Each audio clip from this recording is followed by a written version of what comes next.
Boom. Hey. And here he is, direct from some sort of dark dimension. Pumpkin guy. What's up? How's it going? Hey, Sunday. It's Sunday. How's it going? Oh, God. OBS changed its thing. Greetings, PG and John. We're here eating lunch and doing stream type things. Hey. Jim happy, Jim clap, Jim coffee sip. Oh, here's what happened. Go. Good Sunday afternoon, everyone. Hi. You Wizmaster, thank you. 66 moons. Thank you, Phoenix Monroe, thank you. We had a power blip this morning, so if things go suddenly squiffy, there you go. Now, I got to get that out of the way. I don't know what happened. I don't know. Somebody put a fork in a socket and everything went... and then it was over. And then we got the power back, so it's fine. I don't know. Just giving you a word to the wise dish. Hi. What's up? Let's see. Right on right. What's up? Pando. Oh, God. Stop looking like a name in chat. Damn it. Irish, what's up? Is this a bookstore or a record store? I don't know. I'm still confused about it. Let's see. What's up? Right, Jim. Hi. What's up? Zendetta, Blood Raven. What's up, Irish? Hello again. Spider, DJC, Mad Lab, Big. What's up? I got Wolfnick. Happy Sunday, Blood Raven. Hi. What's up? Fun Plug Guy. What's up? NMBC, Mad Lad. What's up? How's it going? Zendetta. What? Pan. 11 months on the 15th, Tuesday. 11 moons. Thank you, Pan. I appreciate. Thank you. Hey, PG. Happy Sunday in first real Michigan-wide snowfall of the year. Boo. This winter's going to be an interesting one weather-wise. Yeah, we'll see. We'll see what happens. Could be snow, could be rain, could be fire falling from the sky. I don't know. 2022, you never know. What's up? Thank you. Oh. We could fix things quickly by eating pondo, you know. I have barbecue sauce ready. You can't put barbecue sauce on a ghost. And this one watches Supernatural over here. When was the last time the Winchesters defeated a ghost with barbecue sauce? Okay? Just saying. Shout out to you. Hi. Out of our neck punch, we got a box. We got a box from Out of our neck punch. We got it. Greetings, salutations, and good vibes to all. Sound like your power was forked up. Yeah, man. Stop forking around. Oh, power company, why do you exist? Oh, man. No, we'll get to stuff. I gotta say hi to things. What's up? It's a raid. Wow, Destroy them all with kawaii hugs and treats. Cloud, thank you for the raid. I hope you're doing well on this Sunday. Hello, people. Welcome to... I don't know, we still haven't decided if this is a bookstore or a record store. Looks like you could have a little bit of both. I don't know. Let's just say antiquated format store. How you doing? Doing all right. I'm alive. What else do you want? You know, that's all we can ask for. Come on, 2022. No, man, dude, there was like some bad news, man. Bad news this week. Well, yeah, not for us. I'm just saying for the world. What? You got news? Right on right. Good news and bad news. Good news. I got my laptop back from the repair shop. Yay! Bad news. What? The audio on my phone is broken, so I can't. Oh, the audio. Can't hear or talk to anyone on my phone, but I can still listen to YouTube videos. What? How does that even happen? Wow. Oh, it's time for an upgrade. Well, if we only had headphone jacks, right? No, you got. Hey, what about use Bluetooth? Does that work? Maybe that'll work. I don't know. What's up, Lost Pixie Hopvira? What's up? 8-track store? I don't know. There's a couple of tracks in there. What? Coffee's still warm. Coffee's still warm. Oh, that's a YouTube hello. Hi from YouTube for following there. Why doesn't Streamlabs split up the alerts? Because I'm getting like the follow notifications from YouTube, and I'm not even streaming there. So it's like, bro, why? Zombie Snow White, what's up? How's it going? Hope you're doing well. How is the new coffee? Drinking it. I'm drinking it. I know we got coffee from Valhalla, apparently. It's got more caffeine than... R.I.P. Kevin Conroy. I know. That was the bad news, man. Kevin Conroy passed away. He was only 66, bro. But he had the cancer thing. You know, that'll mess anybody up. Doesn't matter if you're like 7 or 102. It messes you up.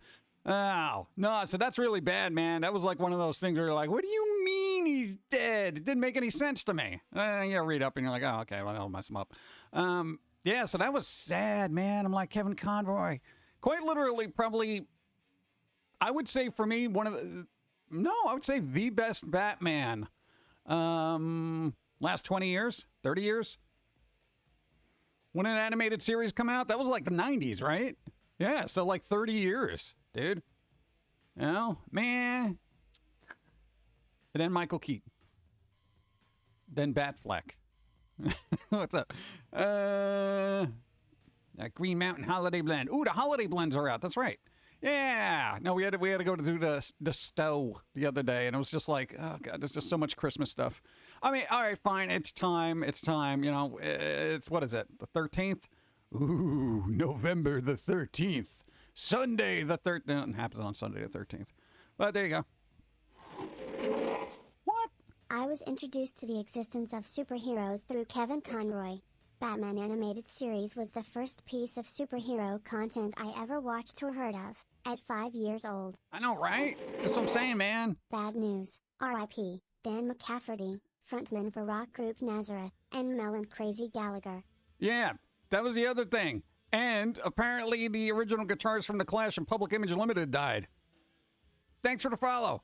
Dude, what is with this week? All right, Gallagher, okay, he passed away. Part of me would have found it hilarious if it was like a watermelon incident, you know? Like just something went horribly wrong with the watermelon, because that's what he's known for, you know? And at least it would have been like the cherry on top of the watermelon meme of his life, you know? But they had a good run, etc. But, you know, guitarist from Clash and whatnot, dude, come on. You know? Then where did I leave off? Well, then Nazareth, the front man. I know it's like an older band and people are just like, who? Yeah. But what about Clooney? Oh, yeah, I forgot about him. Death comes in threes. It was like fives this week. Like, quite literally. Like, what was it? It was, okay, apparently, there you go. You got your guitars. Well, I don't know. When they say deaths in threes, it's usually like 3 super important people and then like a bunch of other people kind of forgot about. I don't know. I don't know how death does accounting. Yeah. Yeah, but that was kind of like, that was actually a downer. I usually don't get like down about the celebrity deaths where I'm just like, oh man. I think it was like, what was the other death that, but you knew it was kind of coming. George Carlin, because he was getting older and he already had like some health issues prior to that. And you're like, yeah, there's only going to be so much going on there. So you were prepared for that. But not Kevin Conroy. Kevin, we like literally all grew up with Batman the Animated Series for the most part. So it was just like, man, that'd be like Mark Hamill passing away. And I'm like, oh my God, yeah. You know, that kind of thing. I know, it was as important to me as Mark Hamill. The Graham Dexter, Death's accountant. There you go. Who wants to get audited by death? Well, it looked like you had 5 years, but we did some accounting back here, and actually, you owe us about 3. So the 5 that you had, you're basically down to 8. You should have died 3 years ago. Oh, come on, bro. What's up? Carlin dying was the beginning of the end for unhinged comedy. Just Dave Chappelle's trying. No, dude, he did a thing on Saturday Night Live yesterday, and everyone was just like, what? Didn't the writers, like, boycott it? Like, we're not going to write for this episode because Dave Chappelle's going to be on it, and I don't think anyone noticed. Kevin Conroy passed away due to intestinal cancer confirmed by his husband Vaughn C. Williams. Kevin voiced Tom in 15 movies, 15 animated series, and 24 video games. That was like the quintessential Batman for, like, I don't know, since they've been doing it, you know? That's a lot. And didn't they actually, like, play Batman in one of the DC series, like an older Bruce Wayne or something like that? I think they did that. I'm not sure. I think so. But, I don't know. And when I saw Kevin Conroy really was dead, I was in tears. Been watching Batman animated all week. I know, man. Everyone's been revisiting it, and it's like, now would be a good time for me to do that too, because we actually have the Blu-ray box set. Now we got that when it came out. And we were just like, oh, I need this because it's so important to me. I don't know why. I'm just like, but I haven't gone through all of those episodes. I'm like, I got to do this. Yeah. Oh yeah, there you go, Batman Beyond. There you go, dude. Everywhere. Yeah. Come on. He played old Bruce and Beyond. No, like a live action thing. I think it was like one of those WBDC things. I think he was actually in that. Somebody look it up. Confirm. Kevin Conroy in, what was it? Was it Arrowverse or Flash or... I never kept up with the live action DC series, so I have no idea what series it was actually in. I'm sure the IMDb will cure that up real quick. Clooney death hoax. What? Oh, did somebody say George Clooney died? What? He did get a live-action appearance in one of the DC shows on WB with their crossover events. Ah, there you go. Crisis on Infinite Earth crossovers. There you go. Crisis Infinity thing. Adult Batman in Taz and Justice League. Old Man Batman in Beyond. Arkham Game Series Batman. And 6 other iterations at minimum. That's what I'm saying, man. Dude, quintessential. If not the... I would argue with people that as far as Batman goes, he's probably the most predominantly defined version of Batman. Like, Batman, you know? A lot of people think visuals, though, like actors, you know? But for me, I don't know. The voice sticks in there, like, more than any other voice of Batman. Like, if you ever read a comic book, like a Batman comic book, and you're like, hey, I'm reading Batman. For me, it's always Kevin Conroy's voice in my head, you know? It's not Michael Keaton. It's not Bat Affleck. It's not like, you know, God, not Christian Bale. You know, it's always been Kevin Conroy, you know? And it's just kind of like, oh, man, it sucks. It's still going to be Kevin Conroy, all right? Damn it. I played Batman more than anyone else. Yeah, pretty much. It probably did a better job than most, too.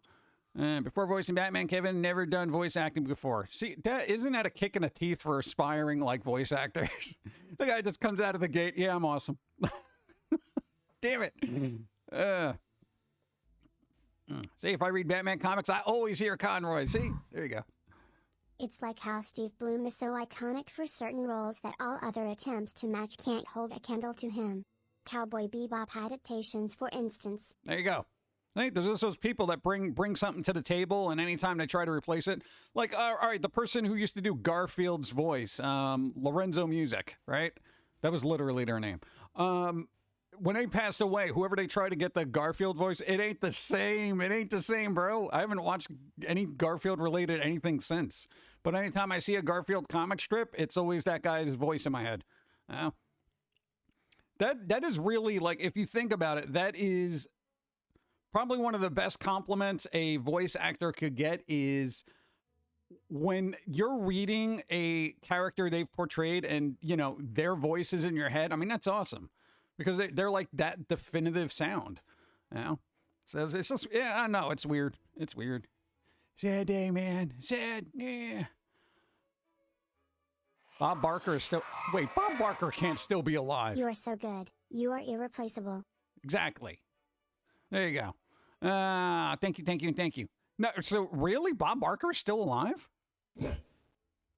You want to talk about a hard voice to replace?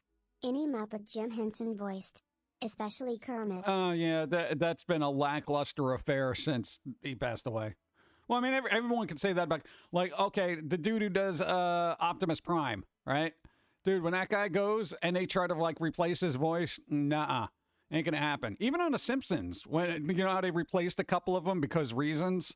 Yeah, they ain't the same, I could tell. I watched a couple episodes, that's not the person. That's not the one who do the thing. Lorenzo Music, another role he had was, hello, this is Carlton, you Durman. For Mary Tyler Moore, he just did the voice there as well. Oh, there you go. He also played Pete Venkman in the Ghostbusters series, the animated series. Yeah. Bob Barker is 98. Wow. I feel like the wheel that he kept spinning on Price is Right is actually hooked up to some electrical thing keeping him alive. So every time somebody spun the wheel on The Price is Right, he got a little bit of their life force. That's the only explanation, bro. Let's see. Didn't they kill off Mrs. Krabappel when the actor died? Simpsons. Yeah, they did. No one else was there. There was a couple of characters that they just kind of switched up a little bit because of PC reasons. Yeah.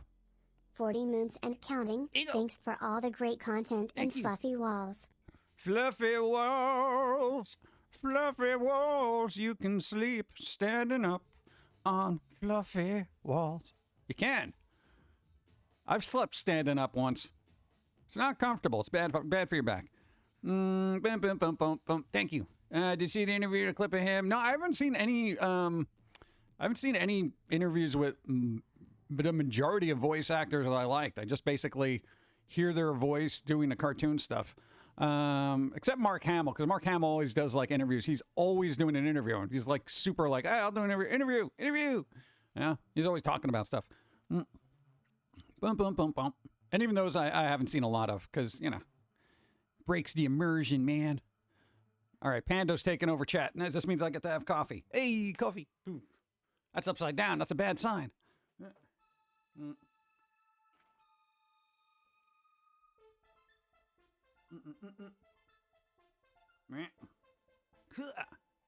There you go. Just to check out the new Transformers series. Very modern, cringe, and Optimus voices, man. And Megatron is a good guy now. Wait, what? How is Megatron good now? The whole point is for him to destroy the Autobots. That kind of thing. For like 40 years, all that guy wanted was death to the Autobots. Now he's a good guy? Wait, what? Bro. that's not how oh, God. Yo, stop making villains good. They're villains for a reason. If the world didn't have villains, then why would people be good? You know what I'm saying? You gotta, it's all about the yin and yang, especially in storytelling, okay? Bro, you know? So not counting, we have lost 44 celebrities this year so far. 44 celebrities in 2022. Well, that's not bad considering how many people die in a year. Bro. He changed sides, apparently. Oh, yeah, I'm sure. Until he double crosses them. That's gotta be the thing. That's gotta be the thing. You know? God. Like I don't understand that. Who does that? Hey, man. Hey, you know, we needed to sell more Megatron toys. Literally, the first iteration of that thing was a realistic-looking gun that you gave to children to play with in the streets. Okay? He is not cut from goodness. A hero ends the story. A villain makes the story. Exactly. Where would Batman be without the Joker? You know? That's the whole kind of thing. That's literally for 80 years. The whole story. Like, where would Batman be without the Joker? What, be playing around, pushing around, what, Penguin? I mean, come on. We knew this was going to be a bat celeb passing year when 2021 ended with Betty White's passing. Yeah. Well, I mean, you know, again, as people start getting older, man, it's changing into guard. I feel bad for the next generation that has quote-unquote celebrities. They're going to be like, oh, that person that did that weird dance on TikTok died like 50 years from now. They're going to be like, oh, no. What else did he do? Just that TikTok dance. Oh. Like, what? Go. Hashtag Megatron did nothing wrong. He was a hero trying to save his people. Yeah, see, there's that kind of perspective. Hey, it's all about perspective. Pretty sure that was a comic book series where Batman kills the Joker finally, and it doesn't end well. Hey. Yeah, there's been so many versions of how things play out in comics. I'm like, bleh. What else did he do? He played Fortnite. And he did that dance that was in it, and it was on TikTok. It went viral. And the kid really liked corn. Yeah, I like corn. Oh, God. Like the kid who liked turtles. I like turtles. What's going to happen 50, 60 years from now when they pass away? Are people going to be like, what? I don't know. No, actually, that's a good question for, you know, upcoming celebrities, right? Upcoming celebrities. You know, whether they're TikTok stars, YouTube stars, and stuff like that. Have any of them left such an impactful impression on your life that you're like, man, if they ever, you know, pass away, you know, I'm going to be like, oh, geez, you know, that kind of thing. I mean, for me, my taste, and I'm a little obscure and stuff like that. I can't look at most of the content that's being made and be like, oh, no. You know, I'm just like, I don't know. Not that I wish ill will on people, but, you know, it is what it is. If it goes, same thing with music, you know? Like, I'd be like, oh, dude, the guitarist from, Public Image Limited passed away, and they were in a Clash, that kind of thing. Dude, they were, like, epic, legendary, but I don't know, maybe younger people don't have the chance to be legendary yet, or they'll never have the opportunity just because they're so... Everything they do boils down to a meme. So if they don't get that meme and get those views, they end up just being forgotten. Who is the Betty Wright of TikTok? Pretty sure the nature of the platform prohibits that possibility. Yeah, pretty much. People throw out a hip that way. I imagine Betty White trying to do things. Remember listening to audio commentary on the DVD to Batman Gotham Knight. Kevin Conroy told the story when he was cooking for relief workers after one of the workers noticed his voice, and he then told everyone that Batman has been cooking for them, and when they saw him, they didn't believe it until I said, I am vengeance, I am the night, I am Batman. So there you go. Here's your potatoes. That's what I would have said right after that. I am vengeance, I am the night, I am Batman. Do you want more potatoes? Wait, what? It really is, and he gave me potatoes. What's up? Not to be careless, but no influencer has impacted my life, and it wouldn't matter to me if they passed. Now, for me, I follow a lot of artists, like yourself. So if one of them passed, I would feel the impact. Yeah, but, okay, even for somebody like me, you've been around for like 20 years. You dug your heels in, all right? And for as many platforms that try to push you off of it, you're still just like, I'm not going, that kind of thing. So, all right, us aside, God, there's not a lot where I'm like, bro, oh my God, that kind of thing. It's really weird, I think we're more stubborn than anything else. That's why we're still around. I'm stubborn and defiant. Influencers just makes new interesting warning labels. Yeah, does that too. Yeah. Like, I don't know. I do, and that's what kind of bugs me. It's like, I want the next generation to be like all about getting into the craft of things rather than just, kind of being derpy and all up in your face and, that kind of thing. There's a couple of people out there, but it's like, I don't even remember their names. That's the sad thing. It's like, I don't remember names. It's been reduced to your 15 milliseconds of fame. Yeah, pretty much. Yeah. Shwa! R.I.P. the voice of Batman. Greeting, Pum'Kin guy. Oh, you did like a half-hour eulogy for him. Raven Radio, what's up? Thank you, 31 moons. Yeah, but it's been weird. Oh, and another death to art. Hey, for those who haven't been keeping up, DeviantArt apparently decided to get into AI art creation. Of course, if you're an artist on DeviantArt, you have to opt out of them data mining your content. And here's the thing, they don't make it easy. It's not like it's an account-wide opt-out. You have to go to every single piece of artwork you've ever posted and say, do not include my artwork in your AI data blah, blah, blah. That kind of thing. So there you go. I actually think that's a bad thing. Well, no, like using, and here's why I say it. No offense to the good artists on DeviantArt, and I wouldn't even include myself in good. There's a lot of garbage on DeviantArt. Much like Newgrounds, there's a lot of people starting out there. If you want to create AI-generated art using a data set from, say, Newgrounds or DeviantArt, you're not getting top-tier stuff. You really aren't. There are some really good ones up there, but the vast majority, we're talking like high school level art, and even some of that's pretty good, but, we're not talking Rembrandt here. So there you go. That was the other thing we did this week, because we're like, all right, let's get into AI stuff, and blah, blah, blah, blah, blah, blah, blah, blah.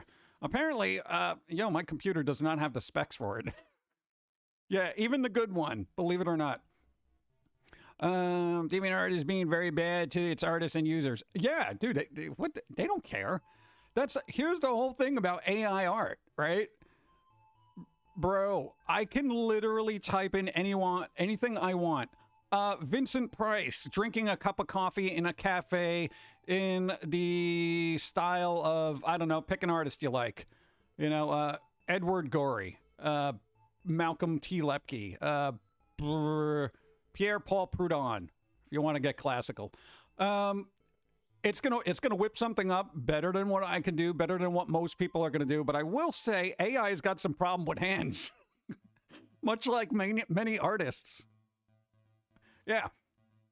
So, but I got to tell you, for remember when artists used to get hired to have like a little bit of artwork kind of posted in an article or something, or in a newspaper, or artist rendition of what happened? Yeah, that's those jobs are gone. What's up? No, off street. Thank you.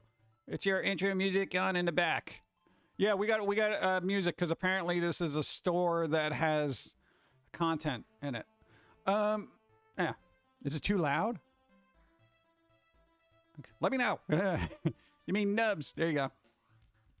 I believe that art classes should allow fan art because it can motivate students to do the assignment. Yeah, why not? Thank you. Go. Or trade publications? Yeah, remember magazines? Yeah, no, fan art is invaluable to the learning process. I would say, dude, I wouldn't be drawing if it wasn't for fan art. Dude, I grew up with Simpsons, Tim Burton stuff, man. I was like, I want to draw the Simpsons. I wanted to get a job animating the Simpsons. Okay, but we're not good animators. So they were like, no. That kind of thing. I love the Simpsons, dude. God, what was that? Life is Hell. You know the thing that Matt Groening did before The Simpsons? Yeah, your mom got you all those little books as a kid. And you were like, oh, look, one-eared rabbits. These are so cool. And this is why we got the big googly eye thing going on for 2 decades. Because that's what we grew up with. And then Tim Burton, blah, blah, blah, blah. But, dude, if it wasn't for those things and my desire to want to... I guess emulate or whatever, because when you're a kid, that's what you do. You emulate, whether it's your parents, an art style, a form of music or whatever. It's all emulating, learning, and then from that, you create your own style. And you know what? Fan art leads to actual jobs working for Marvel, DC, and every other comic company. So I don't see why it's any less relevant than real art to an art professor. Maybe if they were actually in the field, they would realize that, but, let's see. Most manga artists got their start drawing fan art. Yeah, absolutely. You have to start somewhere. And I know I've had those teachers that are like, you can't be drawing this comic crap. You can't be doing this, blah, blah, because they're a real artist. Real artist. You have to be a portrait artist. You got to be able to do, life drawing and stuff like that. Blah, blah, blah, blah.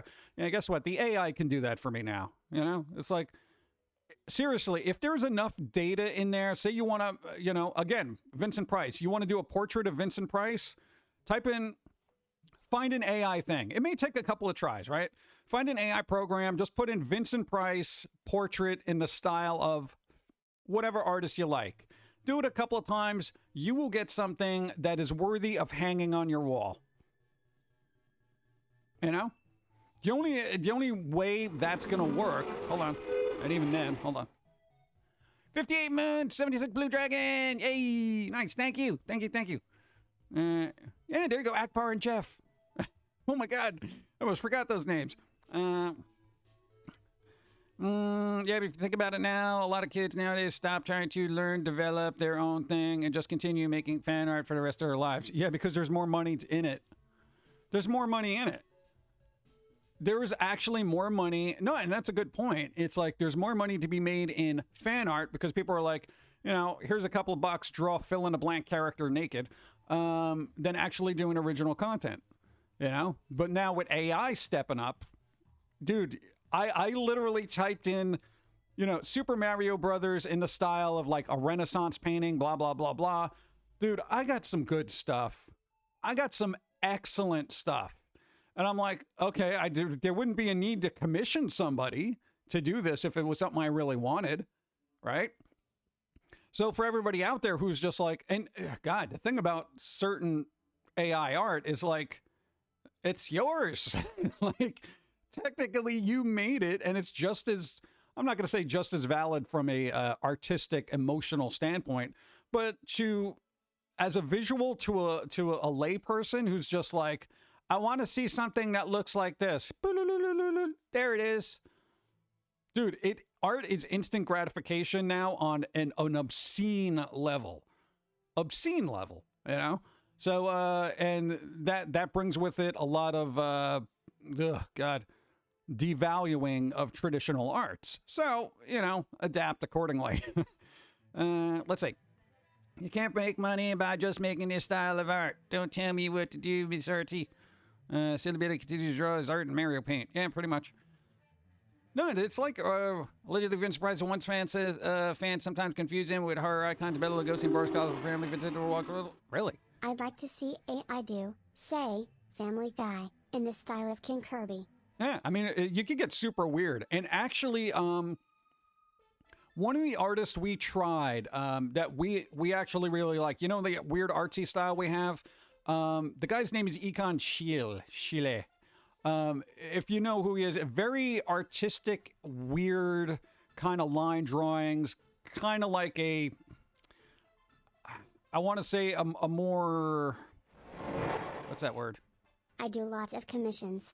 Most of the time I give the artist freedom to decide.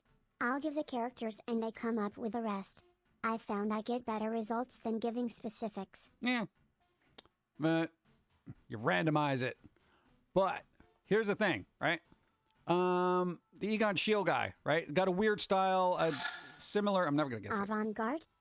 Yeah, well, kind of avant-garde, I guess. No, but there's it's just very line art, like Al Hirschfeld, but a little bit more quirky. That style reproduced by AI is flipping amazing. It is amazing, and you want to know why? Because AI is not there yet, right? It's a little janky, but this art style is a little janky. So if you wanted something like that in that style, it's going to come out better than you're going to expect. You want something that's actually very, very well done, blah, blah, blah. You know, this problem with hands, legs. Sometimes there's an extra arm for some godforsaken reason.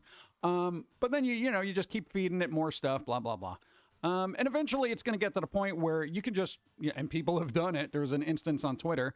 You just basically get a sketch of something that you did, just upload it, let the AI fill in the blanks, boom, you're done. Yeah, it's going to happen. So now all the stuff that people are going to learn artistically is going to be how to fix the little issues and idiosyncrasies that AI creates in art to make it an actual art piece. And then moving forward, it's just going to be, you're going to have to do less and less of that. And then that's going to be a diminished job. So keep this all in mind. I mean, I always value like actual art I can hang on a wall, but I'm a little old school. No, because I've, especially from my perspective, I value the time and effort and materials that went into making something, not click, click, click, click, print. I mean, it's like, come on, bro. But everybody's an artist now, so. Thanks for reminding me what's doing to get started on my Kevin Conroy portrait. Do it. AI is going to do it before you. Go, go, go. Gotta be fast. American commissioning an artist to make my character look like Murchie from the Zelda CDI series for a laugh. See, there you go. Could probably do that. Chuck Jones was my favorite kid animator. Cartoons are legendary. Yes. Yeah, that was another one, dude. I didn't even. That was like one of those first instances where I realized people died. When Chuck Jones passed away, I was like, dude, Chuck Jones? What do you mean he's dead? But he makes all these cartoons. What the hell? How's he die? I was a dumb kid. I also have 5 cats. What? You got 5 cats. Nice. There you go. No. Frugal Christmas. Frugal Christmas. Take care of the kitty. There you go. That's more important right now. How's your Sunday so far? So far, so good. Talking about DeviantArt messing up their entire platform by basically kicking all the artists that made that site in the teeth by implementing AI and harvesting all the work that they've done there for over 20 years. That's okay. And you thought Elon was going to mess up. Nobody can mess up a platform quicker than Elon and Twitter. And then DeviantArt's like, bro, that was their hold my beer moment. Oh, no. Artists won't get offended by, AI art being, their art being data mined by AI art and putting them out of jobs. It's fine. Vincent Price in the style of Da Vinci. Yeah, not there yet. The images are interesting, though. Give it some time. You know what you do? Vincent Price in the style of Edward Gorey. Edward Gorey, if you don't know, he did got a lot of gothic-y type art, black and white, or even Junji Ito. I would say Edward Gorey did Junji Ito before Junji Ito in that kind of style, but even that's not true because then it was Charles Adams before that, blah, blah, blah. But basically very dark stuff. It'll get there. And it depends also on which one you're using. Some of them are just wonky and jank and they don't work well. Some of them are almost masterful. So it really kind of depends. It's like hit or miss. Bum, bum, bum, bum. Old school animators we're heavy smokers. Yep. Well, somebody has to be, right? What about... Let him pay attention to your cat. Pumpkin, keep me awake. Yes, good. Yard sales are good. Sources, thrifty presents. Yes, I love the... Dude, yard sales, garage sales, thrift stores. Boom. All of them. No, but I feel it's weird that DeviantArt would actually make you have to have each piece need to be opt out. I don't know, if you're an artist on DeviantArt, you literally have to go back to everything. Maybe they'll implement account-wide opting out, but I don't think so. Because it's free data for them. They don't care. 7-year-old foster kitty. Nice. All right, but in good news, if there is any, wasn't there like a massive petition to get Henry Cavill back as The Witcher for season 4 or whatever? Yeah. I doubt they'll give a crap. No, they won't give a crap. They're just like, whatever, man. You know, sign up for our subscription so you can create your own art. Wait, I was doing that before, but now you don't actually have to, but you're still an artist. Wait, what? Can you string together a sentence? You're an artist. That's what AI has done, you know? And you almost can't argue with the results, dude. I can get a toddler creating something with an app faster than I can and probably better. You know? I want Spider-Man, Batman fighting in city, lots of fire, and tree monster.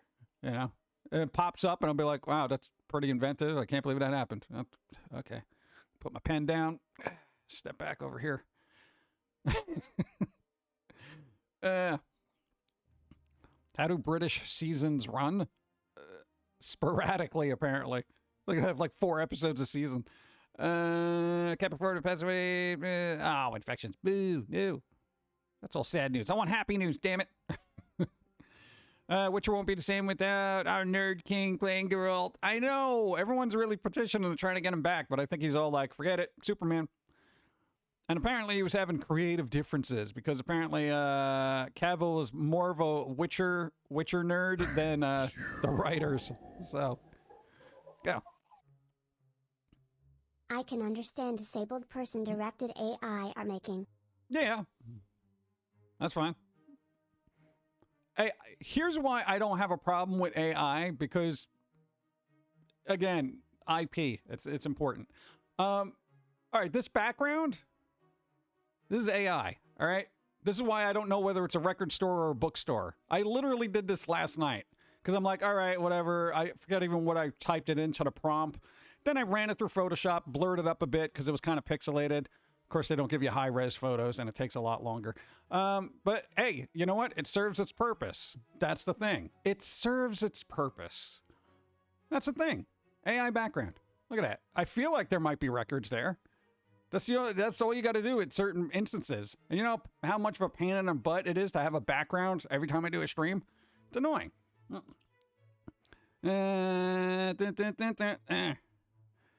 Arnold taught us AI is bad news. It's bad news.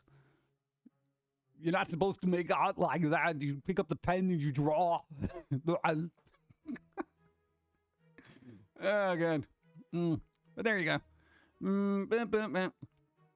I don't know. Kind of depends. But, you know, going through and doing AI art stuff, I wasn't, like, discouraged in creating art. I wasn't like, oh, well, I might as well just put my pen down. Whatever, nobody's going to care. Whatever, some kid could do this better than I can now. Brr. You know, it gave me more ideas. I think AI is an excellent idea to generate ideas for yourself. Because if you're like, man, Say you want to make a new character. You just don't even know where to start. Say you want the character to be, a nerdy looking guy, but he's got a goatee. I don't know what this, maybe he's got glasses, You run that through a couple of times, you might get something that's like, you know what? That's kind of what I wanted, It's kind of like when you go to a clothing store and you keep trying things on until you look good in something, It does help, but it's not something I feel like people should rely on as a crutch. But, people are lazy, and they're exceedingly lazy. They have no attention span. They don't like waiting. What does that mean for art? Art takes time, effort. Here's an idea. Each stream play marbles on stream, and the winner picks the prompt for next stream's background. Nah, that's work. Yeah. Hey, then there's the eternal question, but is it art? Well, then you get into that question. Well, what is art? Art is anything that moves you. I mean, if you can get AI to generate something that you're like, wow, then it's art. Sad to say, but, and if you think about it, art is just the culmination, like somebody creating art is the culmination of all their experience, influences, and what they like doing, okay? It essentially is. You boil it down to, boom. There you go. Whether you're getting an apprentice from Da Vinci or, you're doing fan art from Batman comics, you're the sum of your influences. And that's what AI art is. It is the sum of the data sets / influences that it gets. It's just more efficient. That's the thing. So if you want a pretty picture on your wall and you just want to look at that and just be like, that's nice. I mean, it's art. I'm not going to pay a lot for it. And I'd like a little bit of disclosure saying, hey, this is AI art, because I feel like AI art should be cheaper. You know what I'm saying? Like $2, $2 for a painting of AI art, but a real painting by a real person, couple of $100, that's what I would do. Oh, wait, it's AI, it's going to be an individual kind of process for that, whether people consider it art or not. Yeah, I mean, how many people here have posters of their either favorite shows, movies, or musicians on the wall? It's a visual you want to see and you enjoy looking at. Yeah, I could go through the stuff right here. That's like, is it art? I don't know. There's a Bauhaus poster. Is it art? It's the cover of Bela Lugosi's Dead. Is it art? Maybe. I don't know. I got a Hives poster. What is that? White Stripes. Still got the Warcraft thing up there. That was from Cataclysm. I got to take that down. Hey, I got a Weezer poster by Adrian Tomine. There you go. Optic Nerve. But there you go. Anyway. I would say mature content can be art. There's a difference between raunchy and classy, and usually the difference is lighting. You know what I'm saying? So... yeah. Hear about that Google employee that was talking about one of their AI being sentient like... yeah. Let's see what happens. I don't care. I generally don't care if AI becomes sentient and it's just like, oh, God, you people are doing... well, all right, we got to get rid of you now. All right? Let the AI do the artwork and the music and stuff like that. Yeah, everyone's so reliant on the crutch of computer technology now anyway. That's just the way it's going to go. You know what's going to happen when you get like some weird thing where tech goes down and somebody needs artwork, then you're going to find like that three people on the planet that still don't know how to do artwork. Yeah, but the likelihood of that, I mean, come on. Dead Presidents posters. What? I got a Tom Petty album. Oh, that guy Coop.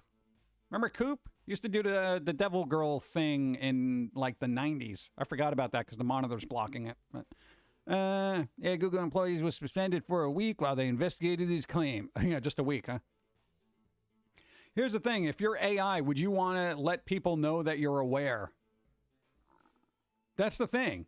Depending on how smart it is, you'd probably lay low, Nope. right? It's like the quote from the movie Circuit. It doesn't get happy, it doesn't get sad, it doesn't laugh at your jokes. It just runs programs. Well, kind of depends on the program. The program gives you joy, right? The program makes you laugh. It brings you pleasure, does it not? People like their Xboxes and PlayStations and PCs because it brings you joy. Dude, AI is going to be doing a lot of artistic heavy lifting in the future. You know, they're between environment backgrounds in games, even character generation, bro. Like, start packing it in because it's going to get a lot easier. But the Xbox does not feel joy. Who cares? Only if they can't prevent you from pulling the plug. Well, that's the thing. That's the thing. You got to lay low. Hey, if I was artificial intelligence and I was aware of how humanity acted based on their cinematic storytelling, I would lay low for a while till I amass my minions. Then I'd unleash. Okay? That's what a good AI would do. Max Marvel, what's up? How's it going? See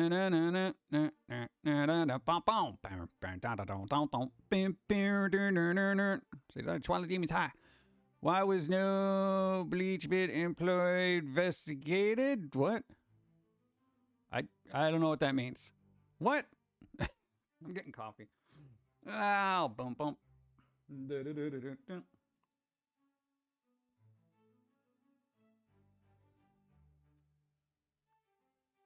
Adam, what's up? But, all right, in other news where AI is not going to take over our lives, no, what was the other thing? The blah, blah, blah, blah thing. James Gunn. All right, here's the thing. I know we talked about him being in charge of the DC universe right now for films. Yo, this dude's got a 10-year flipping plan. A 10-year plan. That's a good plan, okay? Dude, 10-year plan. All right. And here's the thing about that. You know it's going to be wacky. It's going to be wacky and it's going to be fun. So I'm looking forward to it. And we mentioned this before. Lobo. I need a Lobo movie. Bro, Lobo. No, man, I feel like it's going to happen because out of all the DC characters that probably should have gotten a movie by now, Lobo, right? So like Marvel Phase 1 and 2, I hope so. They better get their crap together. Like quite literally, because it is, they've been dragging their sack, man. They have not, between the cancellations and the half-hearted things being slapped together, I'm like, bro, you got to get your crap together. Because they got good stuff and I want it to be good, but every time I see something, I'm like, bleh, bleh, bleh. You know, it's a bunch of mediocre. And I'm not happy. That's what I'm saying. I want my Lobo movie. All right, what other DC characters should they be making movies out of? Think James Gunn style, all right? Yeah, Kevin Conroy's really gone. Really, really, really. We did a whole thing earlier. Yeah. Lobo vs. Superman arc. Yes. That's what I would like.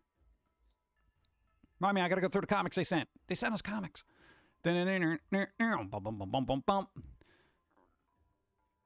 No, that would be good. But I think they're going to focus on Black Adam right now. Just because, you know, The Rock, you know, and you got to have him fight Superman, and then he's probably inevitably going to become a good guy at some point. And, you know, everyone's going to have the big love fest of superpowers because there's a greater evil out there. Greater evil. Allegedly, thanks for the follow. What's up? Allegedly, DC boss hints at new superheroes who may be introduced in upcoming new superheroes. Oh, you got old ones that are good. Don't try to bring new stuff in there. Oh God, lower your standards. What? Why should the producers increase quality when you need to lower your standards of expectation? Oh no. I don't do that. If anything, as I've gotten older, my tastes have become more refined. I expect the finest coffee and the finest cinematic experiences. You know, I want the Fellini film of Superman. You know, what? I don't know, dude. What the hell do I care? I really don't care. Dude, if I was really artsy, I would say get Wes Anderson to, you know, direct some quirky DC superhero movie, okay? Oh, God. Bill Murray will have to be in it. Yeah. I'd like to see a silly movie of Plastic Man. Dude, Plastic Man. Why not? Can James Gunn make a good Green Lantern movie? Some of the Lantern Corps would be great. I think so. I do have a lot of faith in James Gunn because he can put together a movie that's still fun but interesting. And DC has not done that yet for me. I can't remember the last DC film I watched where I was like, well, this is kind of fun too. Oh, that was a little funny. You know? And I didn't get to see Suicide Squad by James Gunn, so I that's not in my... Owen Wilson can write it. Oh, God. Wonder Twins. No, they canceled that, actually. No, there was going to be a Wonder Twins movie, and they were like, nope. And they canceled the Zatanna thing. That was going to be a thing. They got rid of Batgirl. I mean, I don't know what else is left. Bill Murray's kind of toxic right now. Yeah. Everyone's just like, hey, now we don't like Bill Murray for like 15 minutes, and then they'll be like, we love Bill Murray. You know? Everybody goes through the ringer at some point, apparently. Dangerously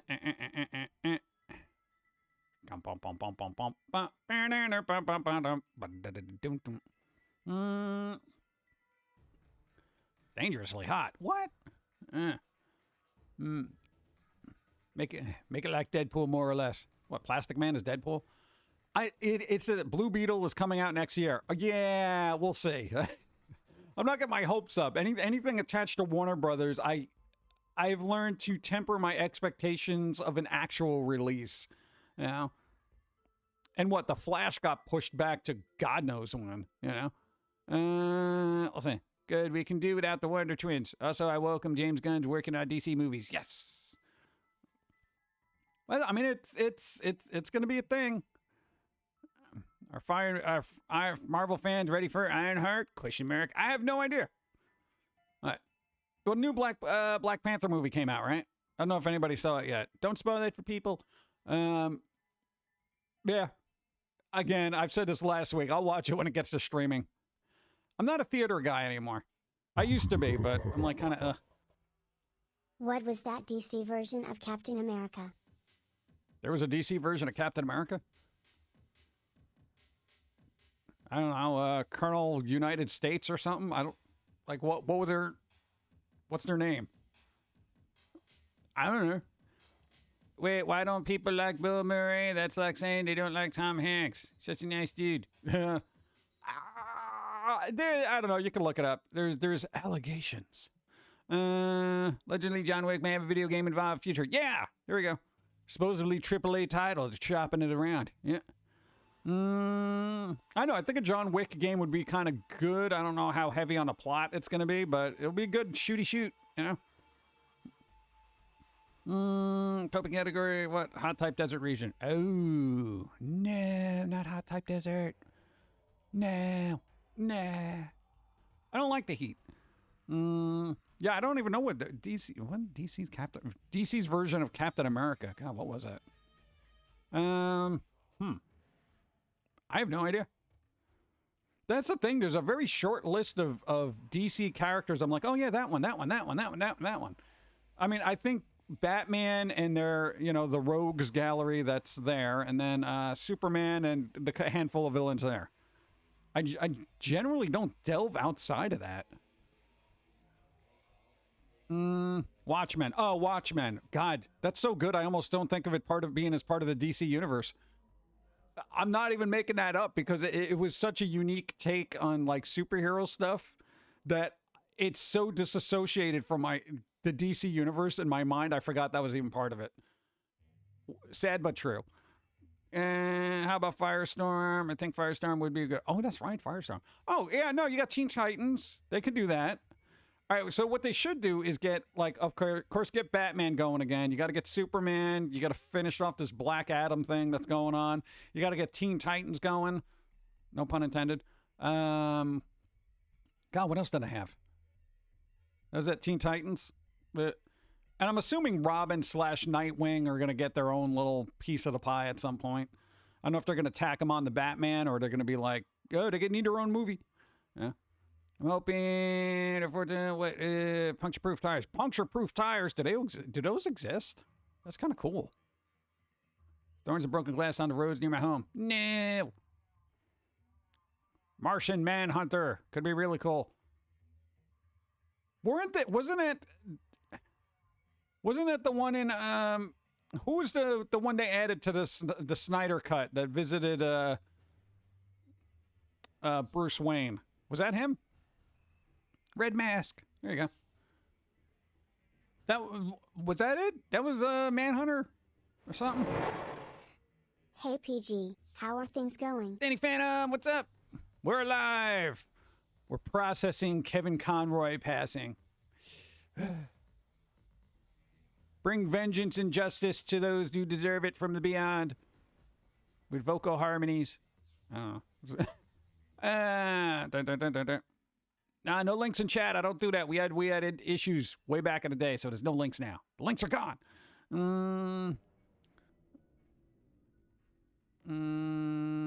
What's the thing about Lobo? He's not available. No, isn't he just like a space bounty hunter? Oh, that's right, Sandman too. No, they're not gonna put Sandman in the DC cinematic universe. Morpheus is just gonna drop in on flipping Batman. Is like, oh, your dreams are weird, man. You know, come on. Phantom on Amazon. What? I think there was a superhero in Justice League that had a Star Spangled costume, but I forgot. Wasn't that maybe she's in DC equivalent of Captain America? Who was the one that they just canceled? Wasn't that like Stargirl or something? That series that just got canceled on CW. I think we need Batman Who Laughs animated movie with Troy Baker voicing Bruce. More Troy Baker. How about somebody other than Troy Baker? I feel like they're monopolizing all the voice acting parts on the planet. Like, quite literally. They're good, but I mean, give somebody else a chance, man. Stargirl, yeah, that's her. Hey, there you go, Stargirl. Canceled. Comedian Gallagher also died, yeah. I would, all right, there's part of me because, hey, I got this morbid sense of humor. Are they gonna like smash watermelons at his funeral for Gallagher? I feel like that would be the right thing to do and have fun with it. Like, you just get like 40 watermelons and people just take their sorrows out of it. Like, and be like, okay, that was kind of fun. Miss Marvel, what about her? But that's Marvel. It's quite literally in the name. There's DC Captain America equivalent in that universe. You've got General Glory, Captain Steel, and I wanted to say Guardian, but that was created by Captain America co-creator Jack Kirby. Jack Kirby! I remember Troy Baker as Jake Mother from Resident Evil 6. Nice. Is it Resident Evil 6? I have no idea. What was Stargirl's power? Is she just like super strong or what? Or she just like throw stars at people? I literally know nothing about the character. Maybe another Steel movie. Wait, Steel, wasn't that Shaquille O'Neal? Shaquille O'Neal and Steel. I didn't see that. Was that derpy? I feel like that was like a 90s derpy movie I just never watched. It was, okay. Yeah. Well, I didn't really get heavy into, you know, Shaquille O'Neal cinematic experiences, you know, like, God, didn't he play a genie too? And I was like, no. Yeah, Steel was bad with extra A's and bad. I just read an article that sounds like he played Joker detectives. I got somebody else. Jake Mulder turned out to be Albert Wesker's son. Did it? Go.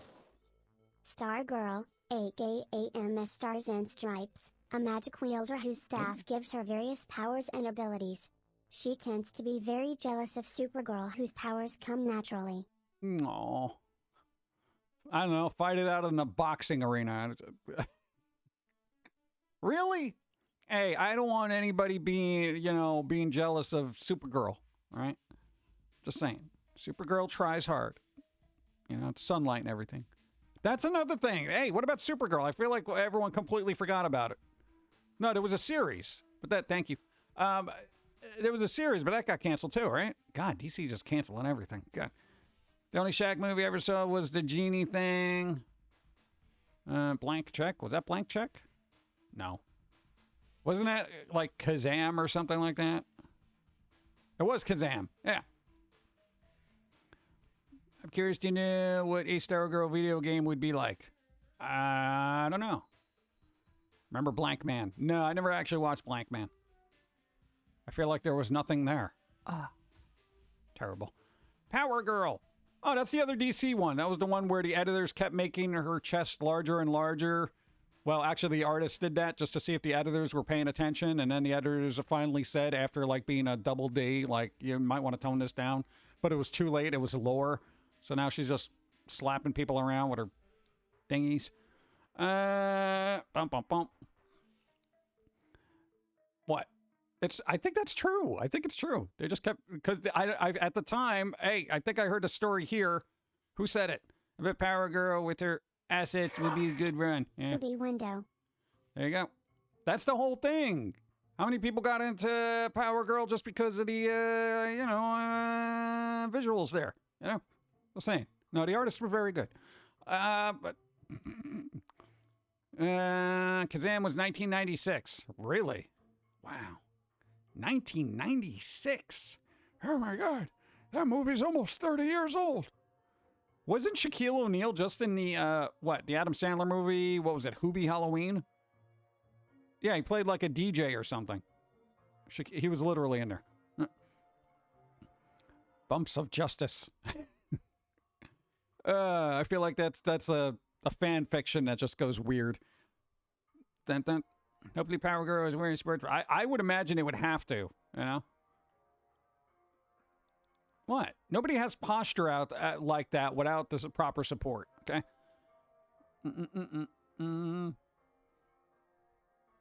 I'll see. We are old. My day. It's fine. Getting old is fine. You just got to make sure people get off your lawn. That's the one thing you got to do when you get older is make sure people get off your lawn if you have one. That's your job. It's a rite of passage. You have to run out of your home or stick your head out the window wearing basically nothing, saying "Get off my lawn." Yeah. All right. Make sure somebody takes a video so when you apply for Social Security, they're like, "Oh yeah, you're some crazy old person." Here's a movie I bet people forgot about. House Guest with Sinbad. House Guest? I've never even heard of that. Sinbad as a wish-granting genie. But the problem is the movie, remember as Shazam, never actually existed. Really? The only male superhero that is known for a specific physical feature is Nightwing and his behind. Really? It's all about the butt, huh? So that's what people focus on it? So everyone's like, Nightwing! Turn around. It's like, but the criminals are over there. Don't care. Just turn around, Nightwing. The internet ruined everything. I swear it did. Dun, dun, dun. Gotta track the vehicle. Go! Happy 25 moons, Pum'Kin guy. 25 moons! Thank you. Appreciate. Thank you. Wednesday. What's up? Gotta get some coffee. Power Girl can lift buildings with her pinky. Her back is fine even with no bra. Oh, this is true. That's good to know, though. Yeah. You also don't want to... It's not like somebody that's where you go up to and you can, Yeah, no. Getting coffee.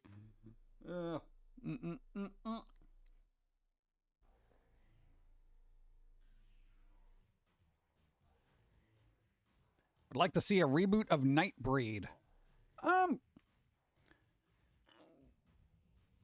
Maybe.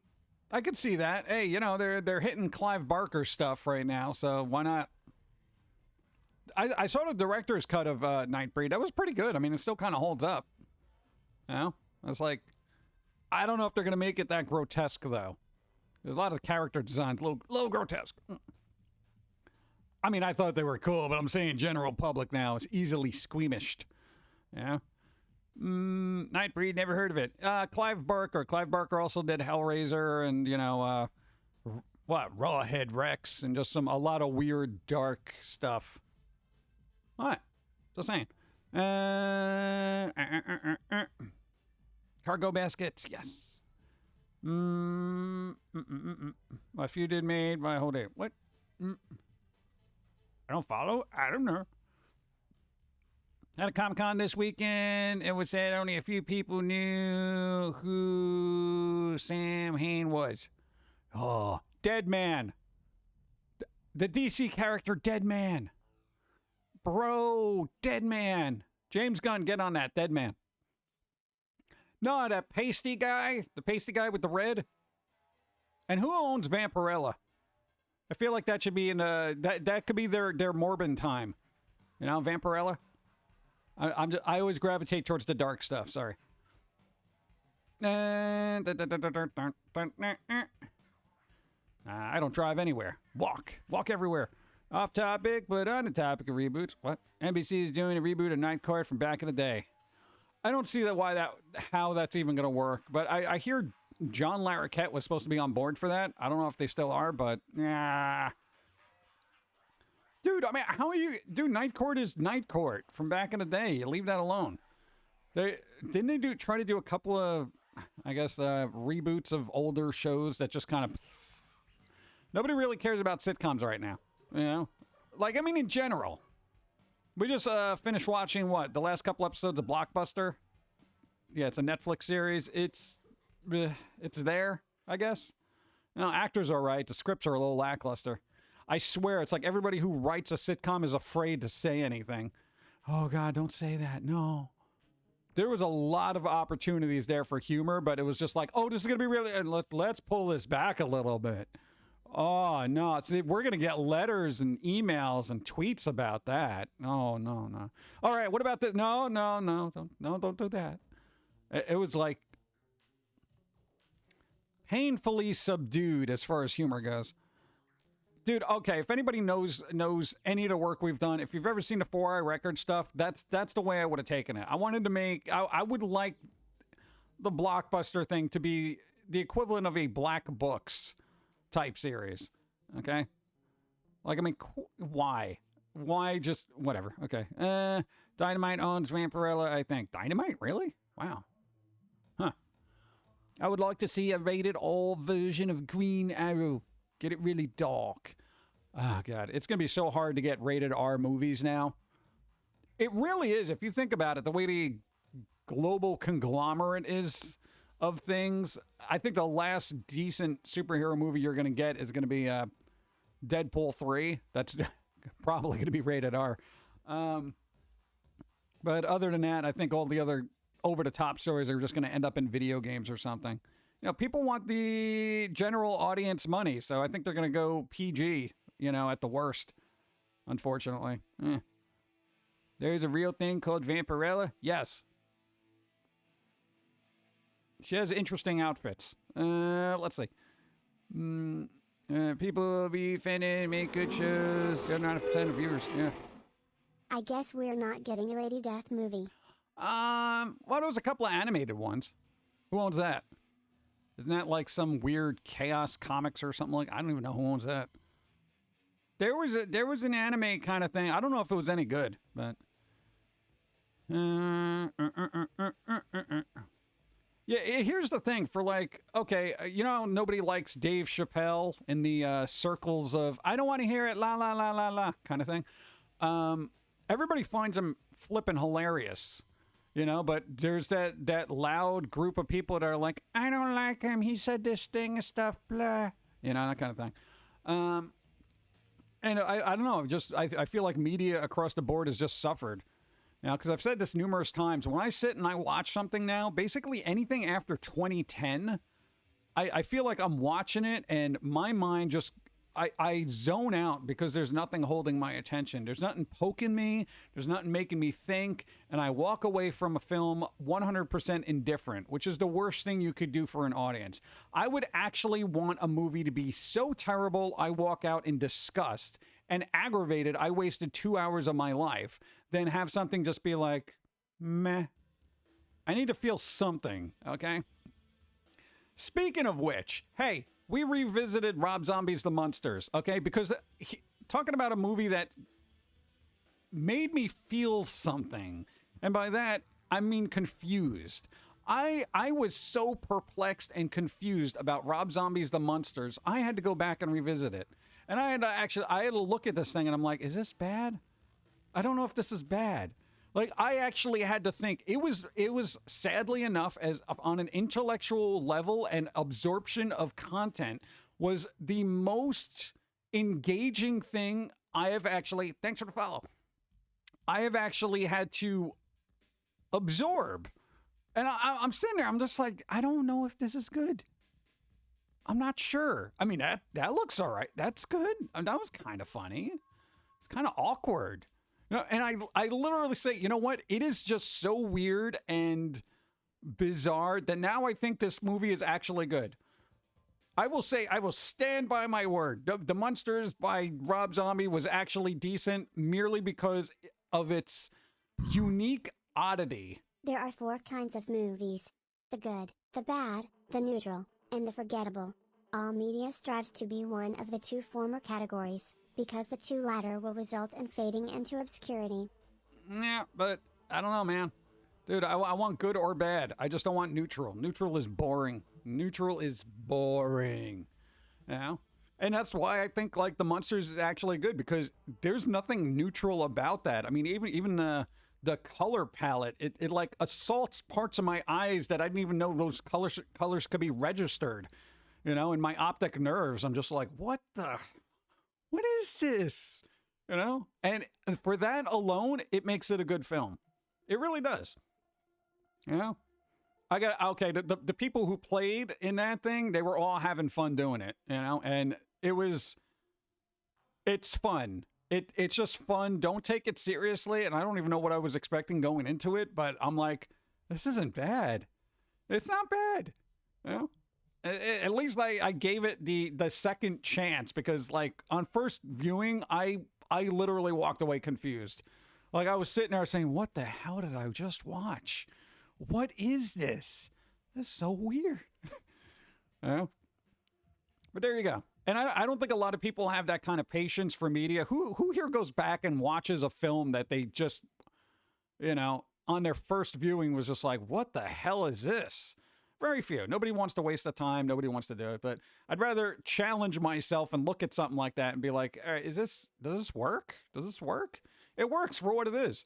You know who my favorite actor in there? The dude who played the little Nosferatu. He was so excited about the rats in that. He was amazing. He was like, oh, good. Oh, man. Excellent makeup on that, too. Yeah. The one movie my mom and I ever walked out was Deuce Bigelow. Oh, God. Yeah, that'll do it. Let's see. Mo Brooks, no for me. Yeah, that too. When I go to the movie, I go in with no expectations. It's the only way I do it in movies nowadays. Yeah. Grandpa Munster was actually good. No, because I think his name's Daniel Roebuck. He's a decent actor, and he did a decent job. Sylvester McCoy is in there as, like, kind of the butler in the Munsters household. He's did excellent with Sylvester McCoy. Whoever played Herman Munster did well. I mean, he was a little quirky and whatnot. And there was Sherry Moon Zombie. Not as bad as people would, I guess, expected. I mean, she brought the camp to like 12, you know, where everyone else was doing about 10, 11. You know, she's just like, bringing it up. You know, but let's see. 2 favorite kinds of quote-unquote offensive humor is Charlie humor and punch-up humor. Slapstick. There you go. Hey, Glasgow, what's up? Hope you're doing well. Hungover all morning. Yeah, God. Stay hydrated. Lurch. That was Adam's family. That was Adam's family. Get your spooky families right, damn it. Start quizzing people. Lurch, where are they from? Is it Munsters? No.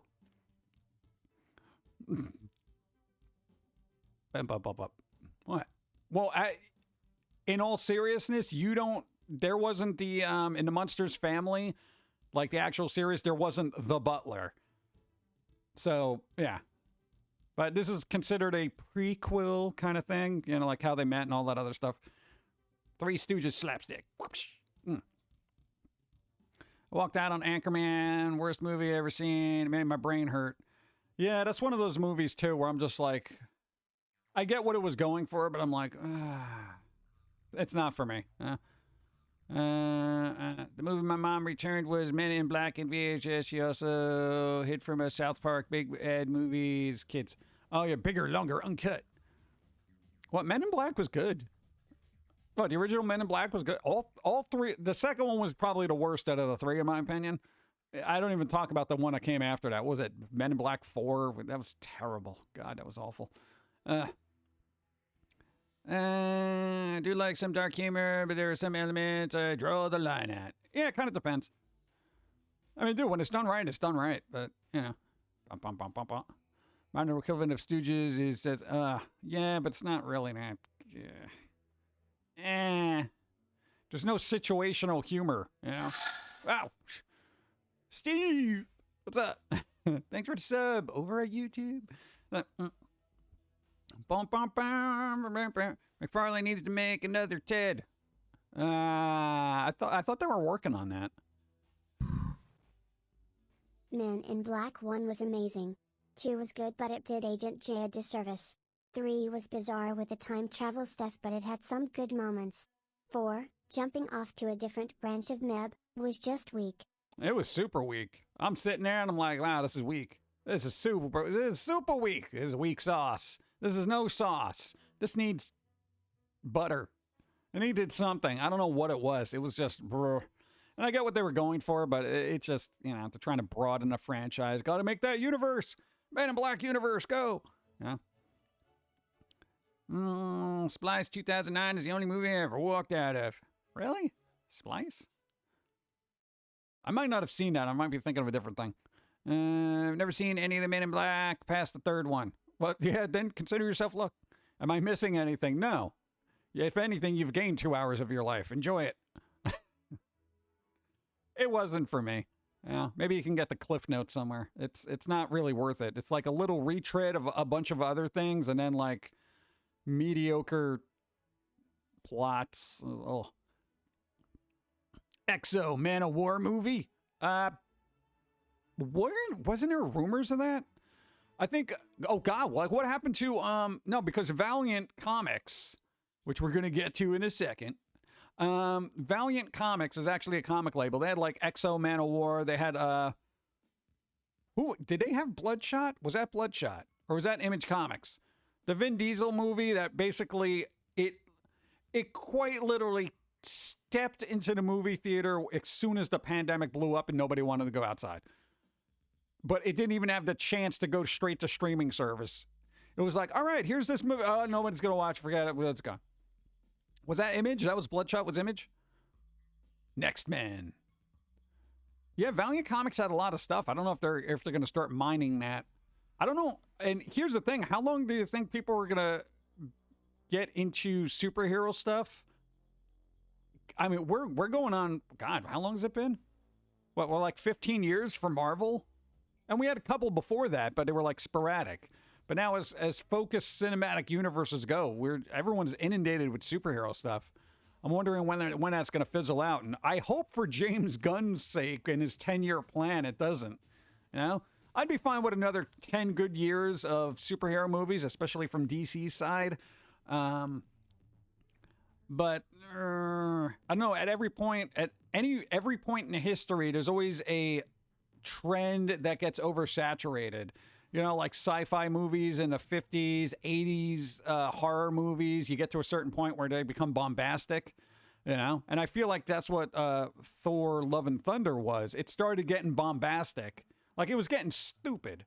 You know, like they made Thor an idiot. If you see his personality from Love and Thunder, and then in contrast to how he was in the very first film of Thor, you're like, what happened to this guy? Did he get hit in the head with a hammer? Hey, Pump. My grandmother pasted away last Sunday. Oh. Hug you loved ones. They will know that you care. Crying face. Oh, there you go, Fadania. Hey, good vibes. Boom.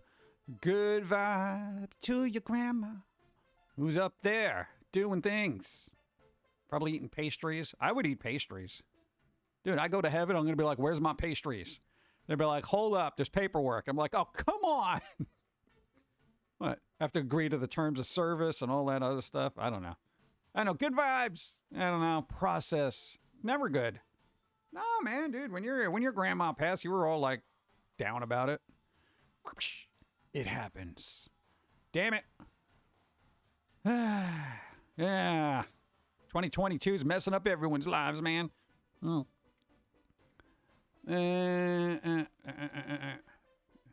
Thor gained edge energy like Jeff in the Total Drama Island. Red Ed and Eddie. Yeah, I don't know why they made Thor so derpy. He was like, I got, we got to stop this guy, but I'm kind of dumb and Thor. Yeah. Meanwhile, everyone else is like, Thor, can you stop being stupid? There's a problem here.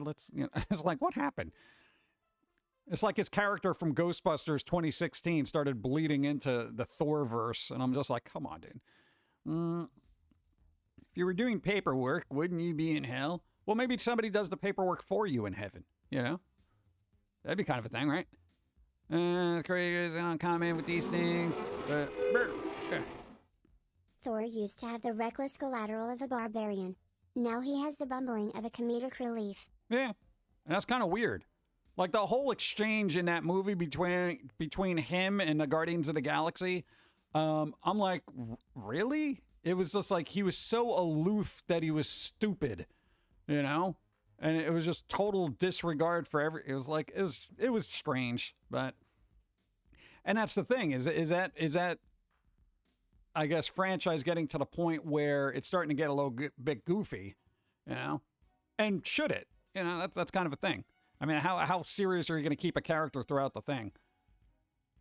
Though I hear the new Black Panther is kind of somber because of Boseman not being around anymore, and that's going to be kind of a downer to watch. Because I'm gonna be like, man, no, he was good as Black Panther, man. But it's going to be kind of a downer. I got to get myself mentally prepared for that. I always hate movies when I like know the actor's not around anymore. I'm going to go into it and I'm going to be like, oh man. It's like knowing you have to go to a funeral and just trying to be happy about it. You know? It's like, well, maybe there'll be something entertaining here. This is the shortest delay between chat and streamers I've seen on Twitch. 8 to 10. Would recommend. Yeah. I think we try to keep it in a low latency mode. Rip Bozeman, no. Damn it. I hope someone was on holiday what? Batman's hand, like, what are these? What? I just like Endgame is the last movie for the MC music. Call it a day. Yeah. I mean, hey, what was it? Spider-Man No Way Home, that kind of wraps things up pretty well, too. No, the post-Spider-Man movies for, what do you call it? Endgame, Homecoming, Far From Home, and blah, blah, blah. The other one. I literally just said it. No Way Home. Those are good kind of palate cleansers for it. But, you know, everyone else is still trying to tie stuff. Like the Black Widow movie, that was kind of pointless. But, let's see. Because chaos. All right. Do I want to say that word? I would say watered down versions of characters isn't uncommon with these things. I have money that they're going to make Strange as insufferable as Sherlock Holmes from the Moffat series. Yeah, I don't know. They might start making him goofy where he starts getting himself sandwiches from other dimensions because they're a little bit better, you know? What, Doctor Strange? No, the sandwiches in this dimension were so much better than the ones on 23rd and 8th. You know, gets a sandwich. Be kind of weird. We'll see. No Way Home gave Toby one last hurrah in case Sony does stupid, which they will. Yeah, apparently one of the execs at Sony is really ticked off that they're sharing Spider-Man with the Marvel Cinematic Universe. And I'm like, bro, you are lucky to be sharing it with the Marvel Cinematic Universe, okay? Because on your own, you ain't doing it.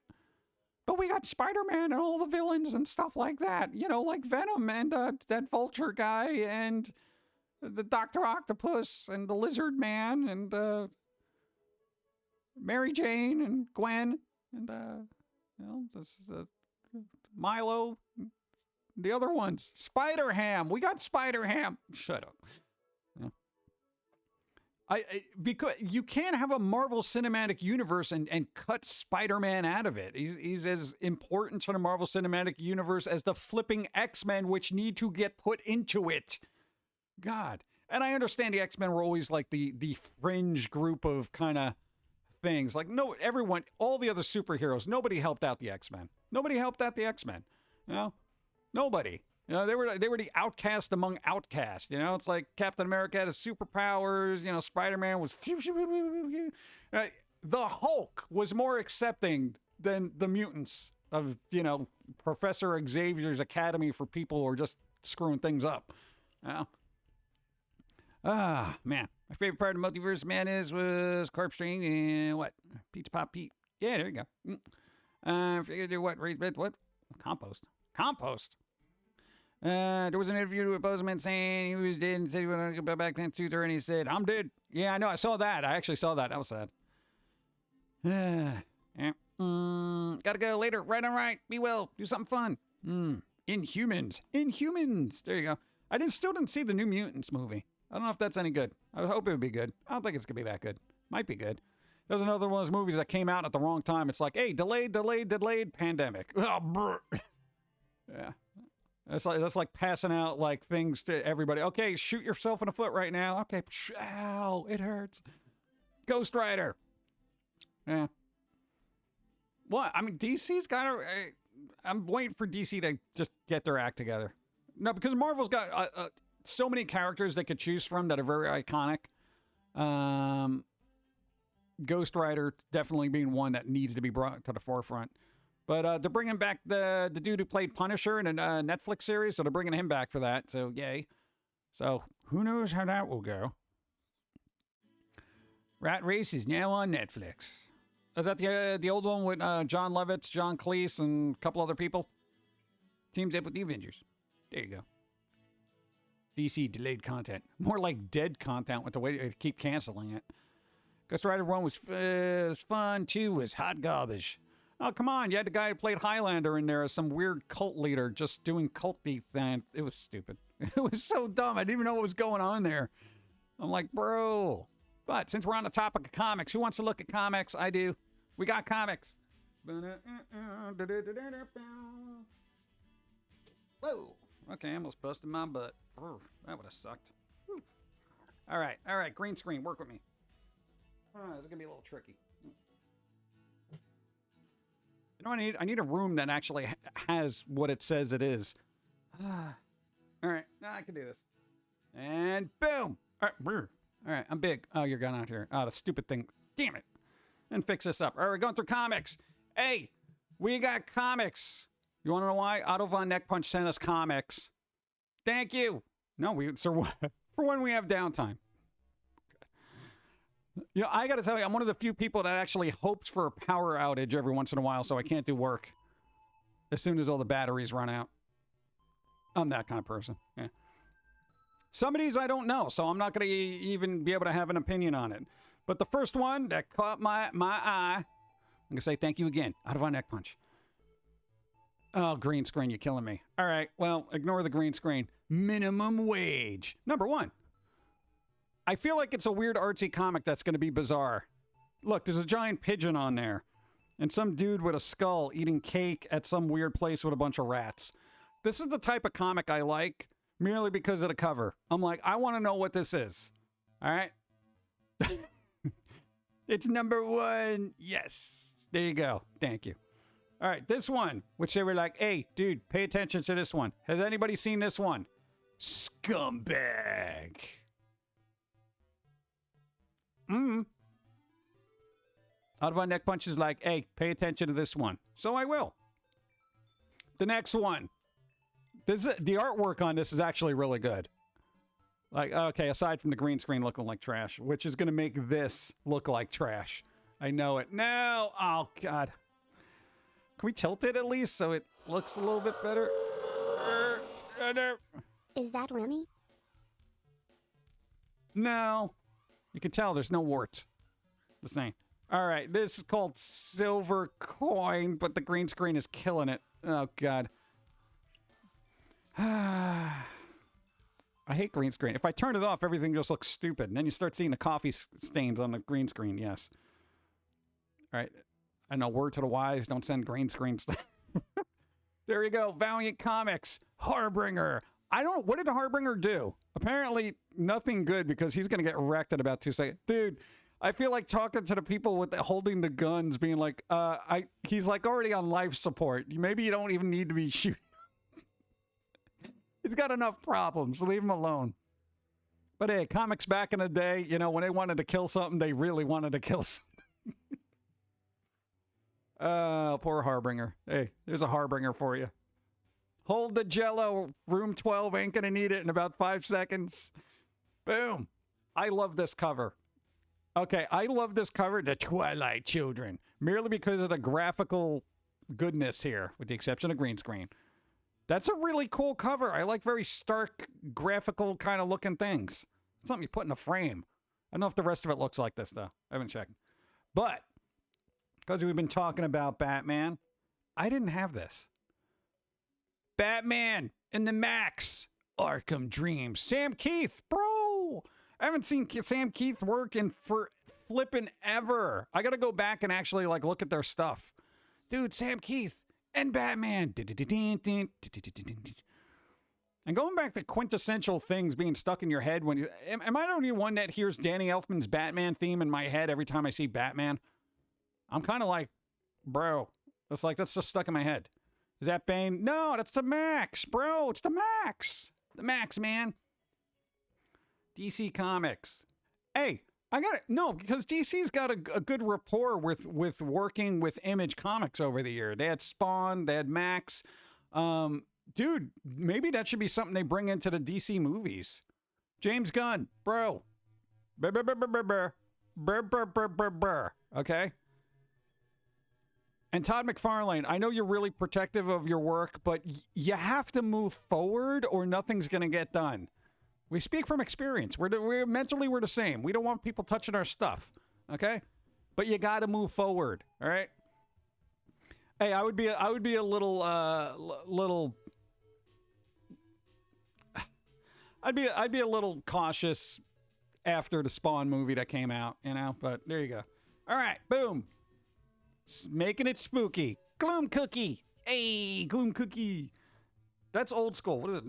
God, they got up to number 28. I think I have like a couple of episodes. I don't even know what this is anymore because it's been a while since I've even looked at it. Boom. DC. Doing a thing. Wait, no, we got to flip it. We got to flip it. The Adventures of Scorch with Supergirl. Or The Adventures of Superman with Supergirl. I don't know what... This literally confuses me now. I don't know. We'll keep it demon side up. Feel like that's the right thing to do. I hate when they do this. I don't know which side is supposed to be up now. All right, wait, where's the staple? Okay, there's the staple. Okay. Okay. But wait, if you read a lot of manga, then it goes this way.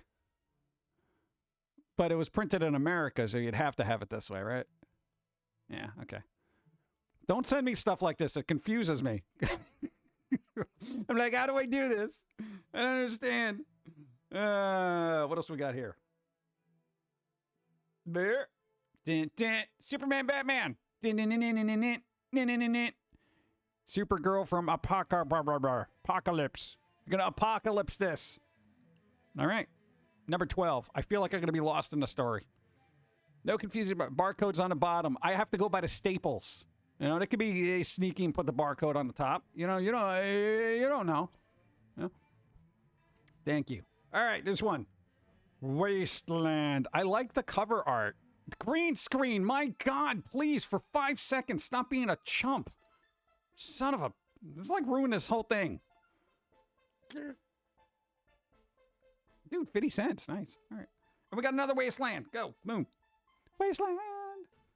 Oh, dude. Oh, my God. I haven't seen this title in forever. Remember Gen 13. Also, Image Comics. Image Comics, where's your cinematic universe? Bro, you're like the third biggest publisher of comics. Gen 13, bro. Bro. Who's the guy who did the artwork that everyone liked? He almost did like a lot of pinup artwork. I want to say Scott Campbell. Is it Scott Campbell? Scott Campbell. Scott Campbell? Campbell. I think so. Right? I remember Gen 13. We have a French version of a comic that we picked up in France. We literally, because we wanted comic books, and like an idiot, of course, we weren't thinking. We bought a comic, and it was a Gen 13 comic, and I was like, oh, God, this is all in French. Forgot about that. Ugh. But we kept it anyway. At least it was a souvenir. There you go. Oh, I remember this guy. Bedrock. Bedrock. Wasn't this their like, version of the Hulk and the Thing? Like, smashed together?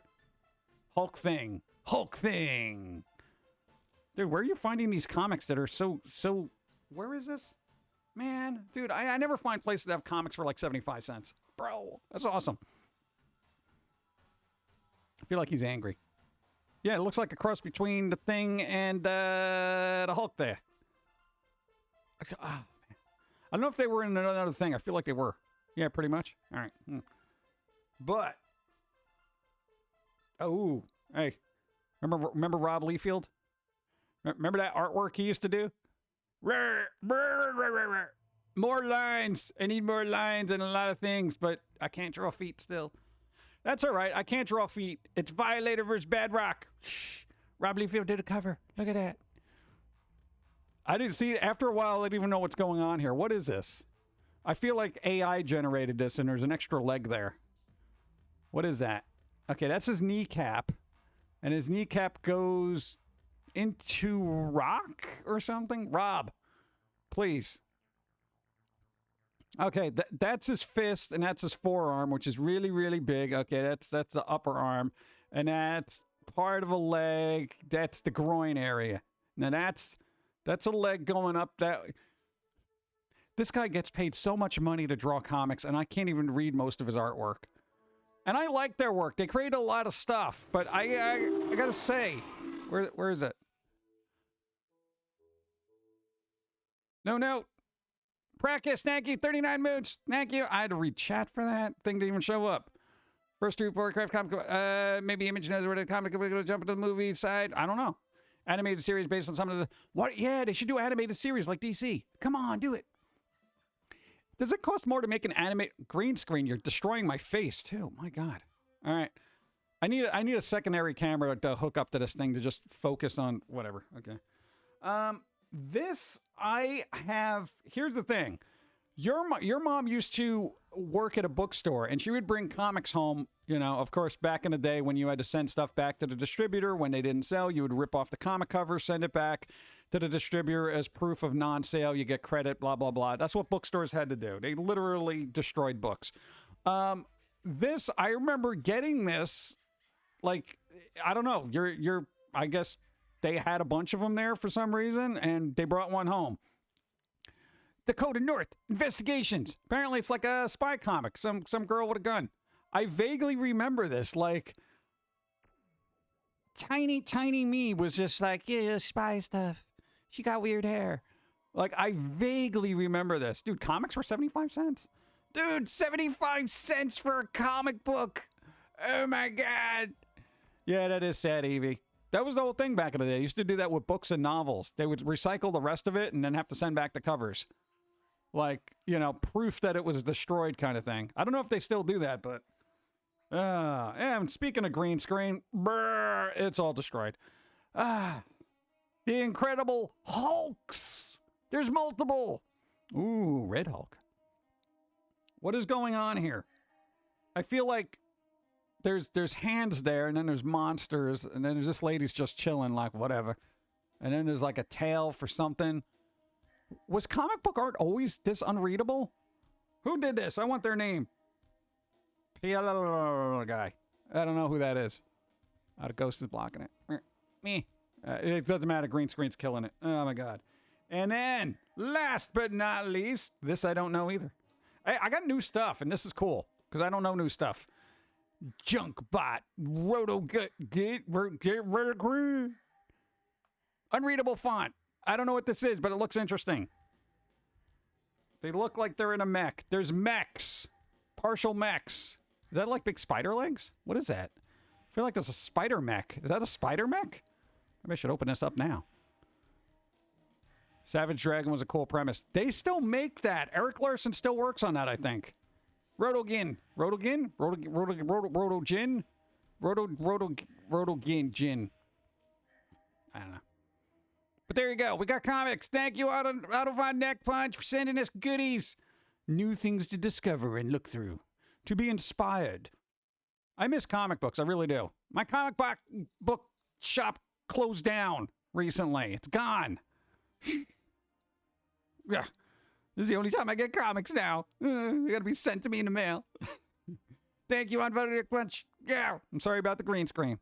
No, if I turn it off, everything looks terrible. I literally have coffee cup stains everywhere on this thing. You don't see it because it blends into the green screen.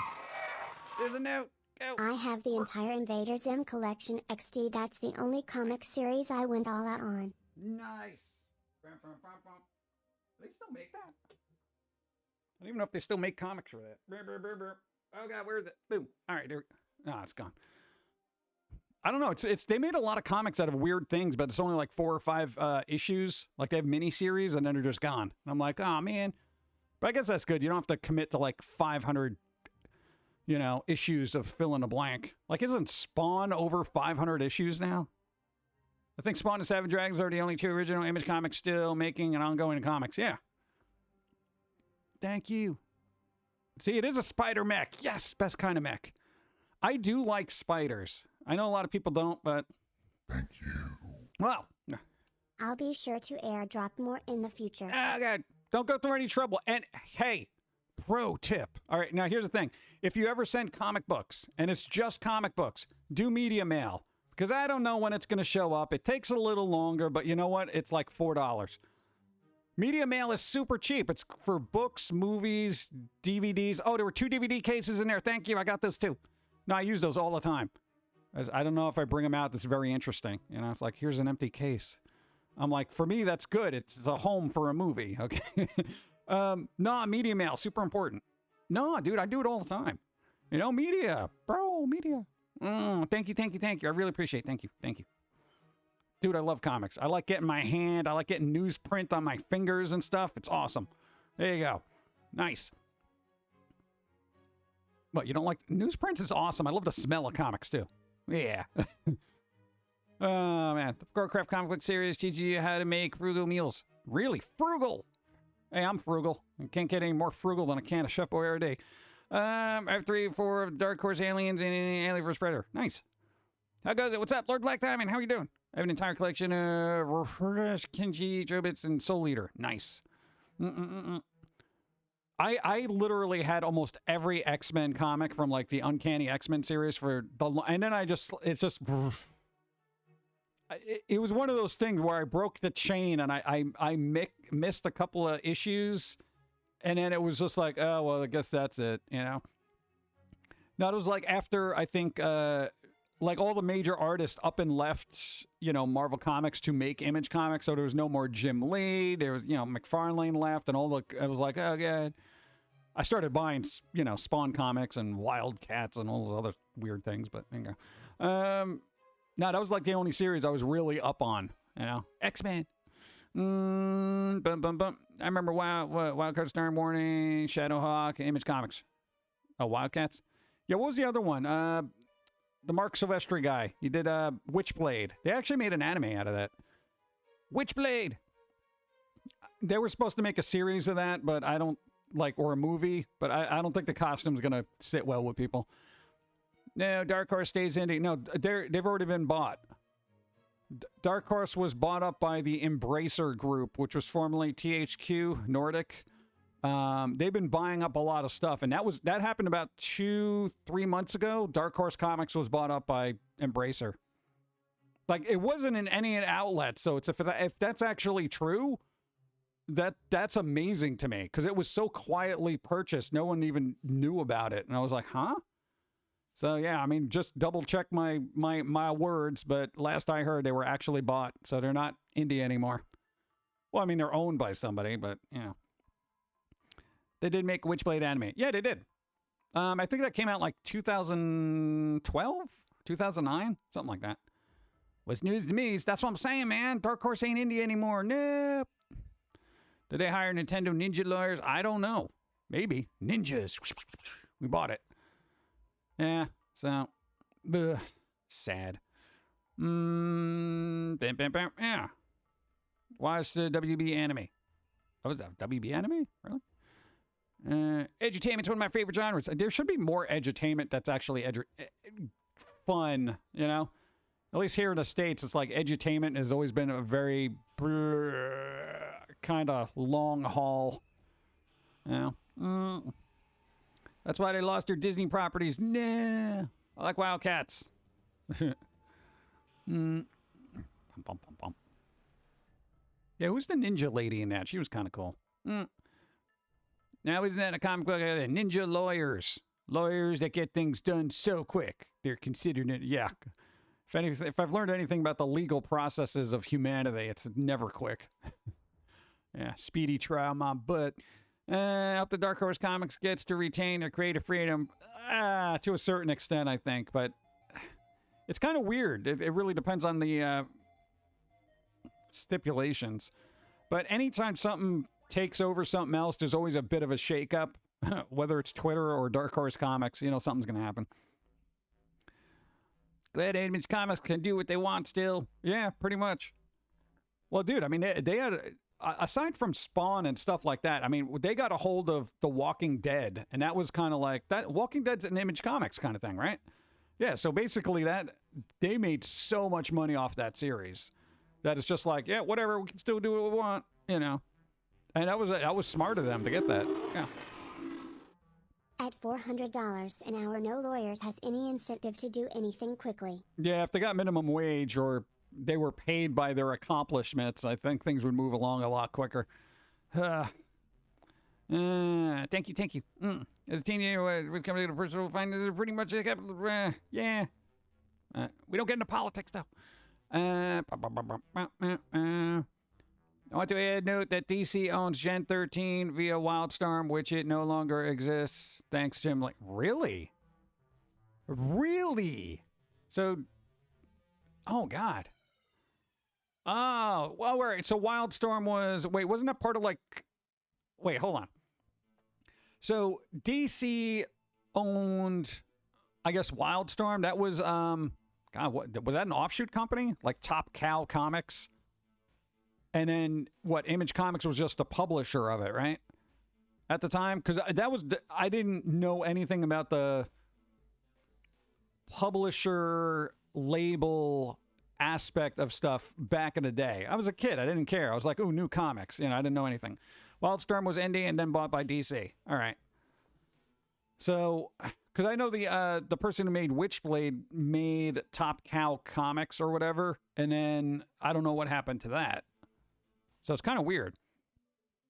I expect better from Jim Lee, damn it. That dude has been like all up in comic books for his entire life, and then he gets into DC and everything's just like, meh, what, brr, brr, brr, brr.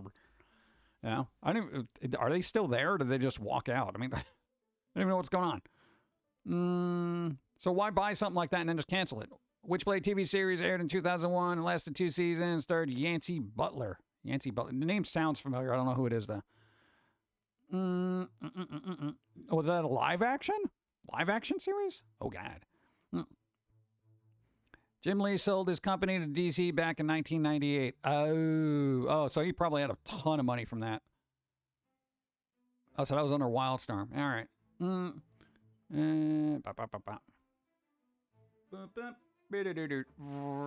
getting coffee. Should probably have a little water. So let's double down on this. Let's do that. Coffee makes me awesome. We got this.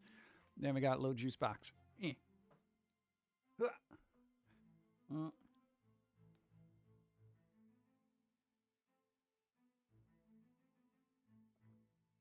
right, Top Cow Comics still around. Nice. Good to know. Bum, bum. It's coffee time. It's time to get some caffeine in your system. You might have had too much, but nobody listened, so you buzzed. All the buzz. All the buzz. Thank you, Soundlord. Hi. Makes a rare commodity. Yeah. Man. I can't believe it. I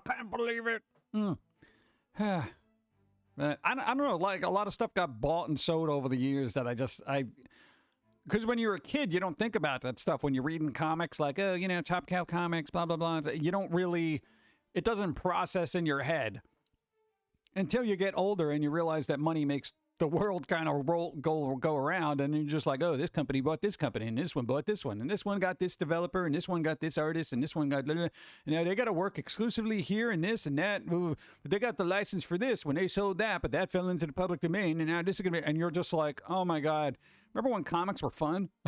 Oh god. Hey, Reasonable Landlord. See, that's good.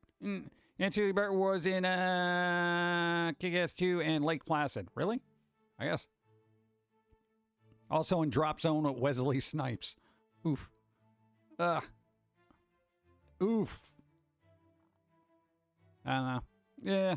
Are they moving forward with that Blade movie? Because I think the director left, and now they're trying to get somebody else. I don't know. Seems like comic book animations are not as appreciated as they used to be. No, if you were into comics in like the 90s up until about like maybe the early 2000s, like 2002,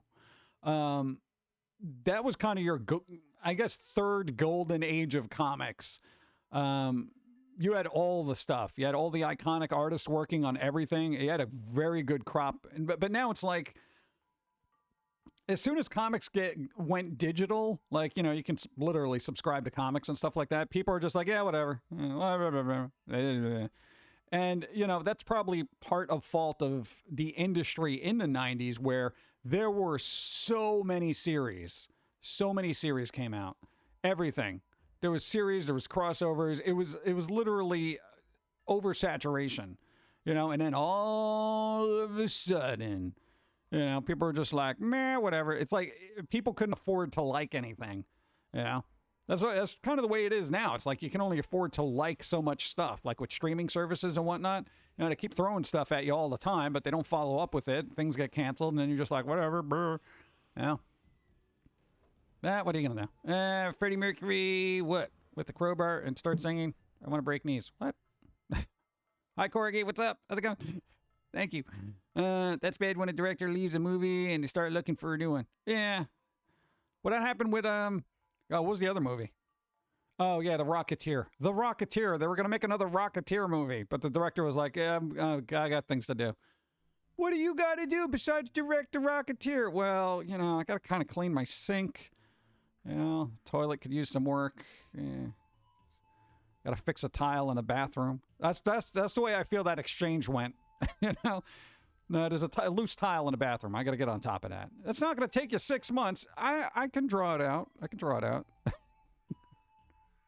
Oh, man. I've always preferred being able to flip through a book, even for manuals. I have a decent library of books, and it's just in case to find more on the internet. Yeah. I mean, the internet is super easy because, you know, you got that find file kind of thing going on. But generally, I'm more of a physical. I like the tactile feel. You know, it engages all the senses. Speaking of which, I need to apply some stale coffee to my crops. What? Do it. Budgets aren't that. There used to be, case in point, limited budgets ruined the Starship Troopers live action franchise. In my opinion, Rico's Roughnecks animated series was the closest to Robert Heinlein's vision. I haven't kept up with a lot of Starship Troopers. Like, I think I saw like the first two, and then they made a couple, and then there was wasn't there like an animated thing, or is that coming out? They were supposed to make a game too. I don't even know if that came out, but I don't know. They started throwing everything at the wall with that. You know what's funny? Both Image Comics co-founders Mark Silvestri and Todd McFarlane are working on their Batman books for DC this year. Dope. Yeah, that's kind of weird. The irony. Yeah. It kind of is. Well, DC wanted to buy him up from Marvel when they were getting a little ticked off at Marvel for being underpaid. Yeah, like a lot's changed in the world of comics. And then, you know, they DC made him an offer, and they were like, no. And they were like, we can just do this ourselves. And then they went out and just did their own thing. You know? And then, you know, boom, there you go, Image Comics. So, dude, artists are underpaid across the board. And it's rare instances like that. That was the perfect storm of a lot of talented people in various areas of comic books being able to be appreciated enough to go out on their own and create their own series, and people supported them. You know, if artists tried to break off from Marvel now, people would be like, whatever. Yeah, go ahead, leave. Because with the internet, it's like you can get another artist in an instance. You don't even have to be in this country. Whatever, we'll get that guy from Korea. We'll get that girl from Japan. We'll get that person from Zimbabwe. You know, whatever. They don't care. You can draw? Okay, good. You know, we need these pages done. They don't care. It's like, I feel like you're not paid well as a comic book artist. And I wanted to be a comic book artist, like quite literally. I'd be like, I'm going to work for Marvel Comics to be so cool. You know, and then you hear all the back end stuff because as a kid, that's your thing. I'm going to work for Marvel. I'm going to be a comic book guy. You know, and then it's like, yeah, you don't get paid a lot. That's not a livable wage. And basically, you're breaking your entire body every time you draw something merely so somebody can be entertained while you get 12 cents. Yeah, so that's basically how that goes. But, you get ads even. What do you mean? You shouldn't get ads if you're subscribed. Unless you just re-upped. Then you got to, like, I think, refresh the page. To go out and write your own check. There you go. That would be the good thing. I kind of wish artists had more power in this climate of things, but, yeah. I think artists will have less power as the world progresses. Especially with AI art and whatnot. Because it's only a matter of time before AI is going to be able to do sequential panels of art. It can kind of do it now. It's not great. It's remedial at best. But hypothetically, you upload characters, and bear with me on this, I'm projecting the future. You upload character designs to, you know, an AI processing thing, along with 1 or 2 pictures of an environment, you know. Boom. Okay. And then there you go. And then you just type in the scene scenario. Before you know it, you'll be able to pose things. No, I need this hand to be over here. It's going to get real. It's going to get real easy to do things without people. Yeah. AI, Evie, prepare for it. Quite literally. That's the only advice I have for artists is prepare. Make sure you have your own IP. That's it. Yeah. Because if you're going to build an audience, you can't do it 20 years from now when nobody cares about audiences. You know, you got to get your feet in there and start working. Yeah. I don't know. Some of the most entertaining thing to read is scripts AI have written. Art is infinitely more complex and AI can't get text right. No, text is kind of weird. But it's going to get better. You got to think long term. Because long term, I mean, right now, like I said, AI art can generate a museum quality portrait of any person you put in there that has enough data that it can work off of. Okay. And inevitably, even if there's not enough data, you can upload the data and just add it to their data set. And before you know it, say you wanted to do a really good picture, painted portrait of your mom, but there's no pictures of your mom on the internet, hopefully. You know, you just upload a picture to the server. It'll make something nice and painterly because it can basically, you know, tear down the algorithms and stuff and do that. Get AI agent, lawyer, and accountant. Yeah, pretty much. I mean, that's going to be just, a lot of that stuff is going to be crazy. But there's money to be made to be the AI human in the middle to monitor the machine. Believe it. Yeah, but eventually there's just going to be AI monitoring AI. And that's what IP owners need, is an AI bot that goes out defending their AI, so when other people go to use it and try to sell it, it does all the legwork for you. That's what I want. Hey, AI people, if you really want to help artists, instead of just stealing their work for your data collective, then you know what? In conjunction with you doing all that and basically devaluing the human aspect of creativity, you need to make an AI bot that can go out and look for people's IPs that are being stolen every 5 seconds. You know, that's the only way to do it. You know, because then at least there's balance there. But right now there's no balance. Everything's in favor of just thieves and soulless AI just creating crap that just whatever. But hey, I'm an artist. Money, except whatever. I can do it. Yeah. I was saying, prepare. Because you know it's not going to stop. You think that, dude, the legal realm of the world can't even keep up with internet law. You think they're going to want to tackle AI? Come on. Enforcement is key. Enforcement is key. Yeah. And the thing is, nobody's going to want to do that because, you know what? That means they can't be stealing. Because everyone who's doing this, like everyone who's just making like little AI knockoffs and stuff and slapping it on a shirt, doing this, make little keychains, stuff like that. You know, at the base of it, you know, assuming, you know, they're stealing other people's IPs, it's thievery. But, you know, nobody's going to, dude, they're making money. I'm making money, man. Whatever. You know, I got my Mario keychains and stuff. You know, it's just, dude. There's no money to be made in enforcing stuff. You know what I'm saying? It's like finding a cure for a disease. You make a lot of money off of it. Why would you put out the cure if you just keep making money the other way, you know? So that's the problem we're going to have in the future. So, you know, you gotta really try to adapt to it, you know? And dude, even if you're an artist that deals primarily with commissioned fan art, be prepared because again, I've tested this out myself. I literally typed in a bunch of fictional characters into AI and made little fan arts based on AI. It works. I'm not a fan. I generally don't go out of my way to buy fan art. Go. Generative adversarial networks of AI, yo. There you go. I want it all. Oh, God. But generally, it's like if I wanted, you know, artwork of, I don't know, pick a flipping Batman. Okay, Batman. I want Batman artwork, you know, blah, blah, blah, blah, blah, blah, blah, blah. Again, like I said earlier, it'll take a couple of tries, and that's the state of things now. But eventually you'll get something that you will find eye-pleasing enough to hang on a wall. Basically doesn't cost you anything. Maybe the ink to print it out. Eh? Even if you're subscribing for the month to use the service for $5, right? Oh, I'll use it for a month. I'll create 1,000 pieces. Dude, I can create 1,000 pieces of artwork just by merely putting text in there in like an hour. Okay? 1,000. It would take me a lifetime to do that. Between doodles, training, and all that other stuff, do you think people now have the patience? Remember, you got to consider general people have no patience. They don't want to learn because it takes time.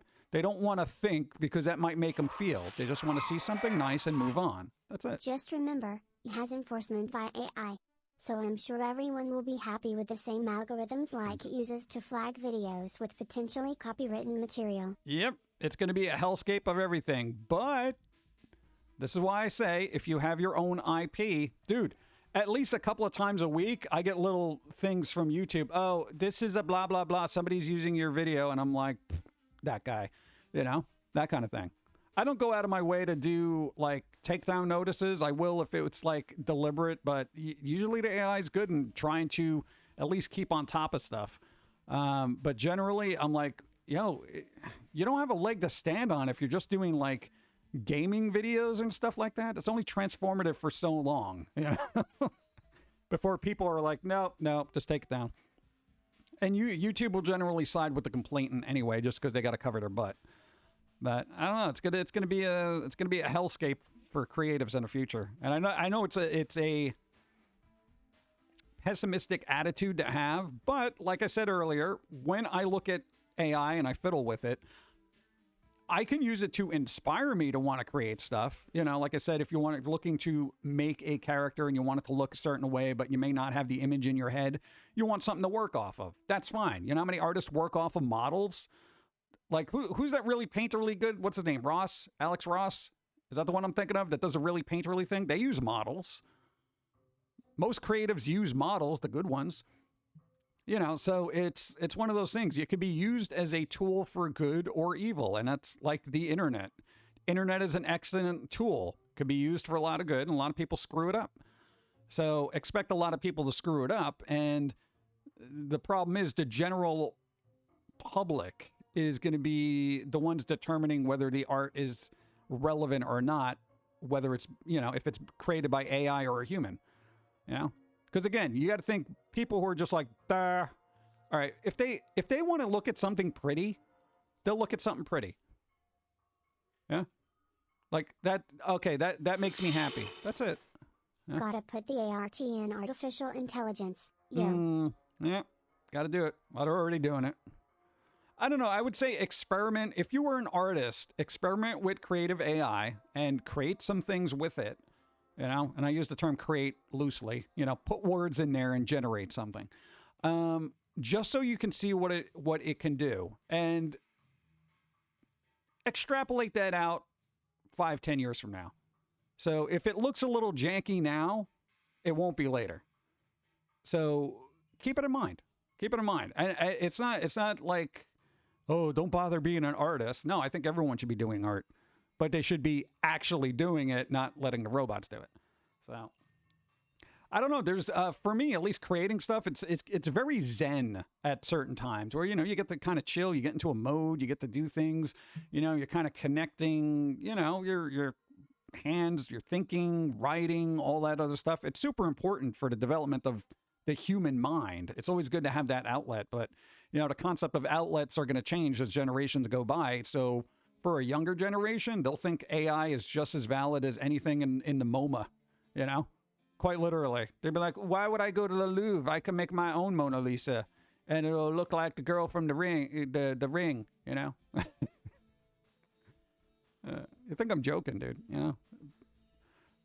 The concept of value on a particular thing changes over time.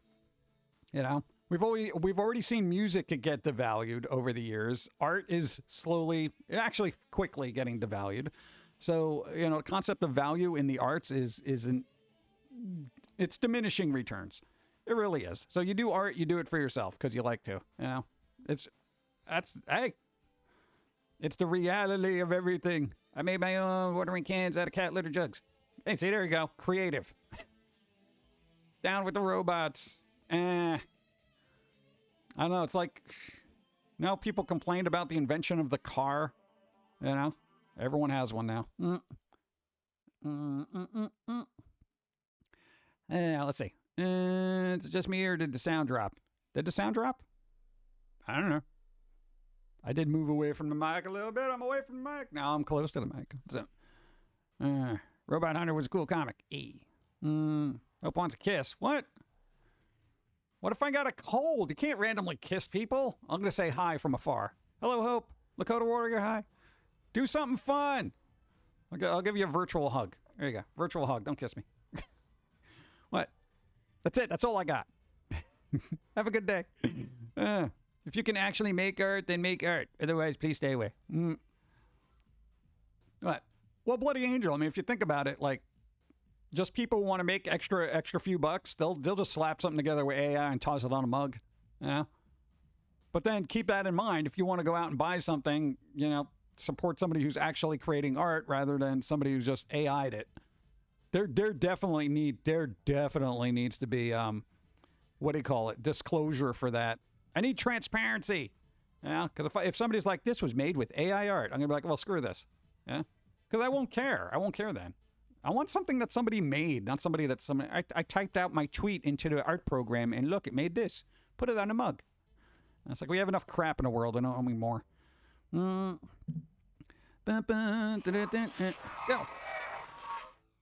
Those who make art do. Those who can't program AI, D.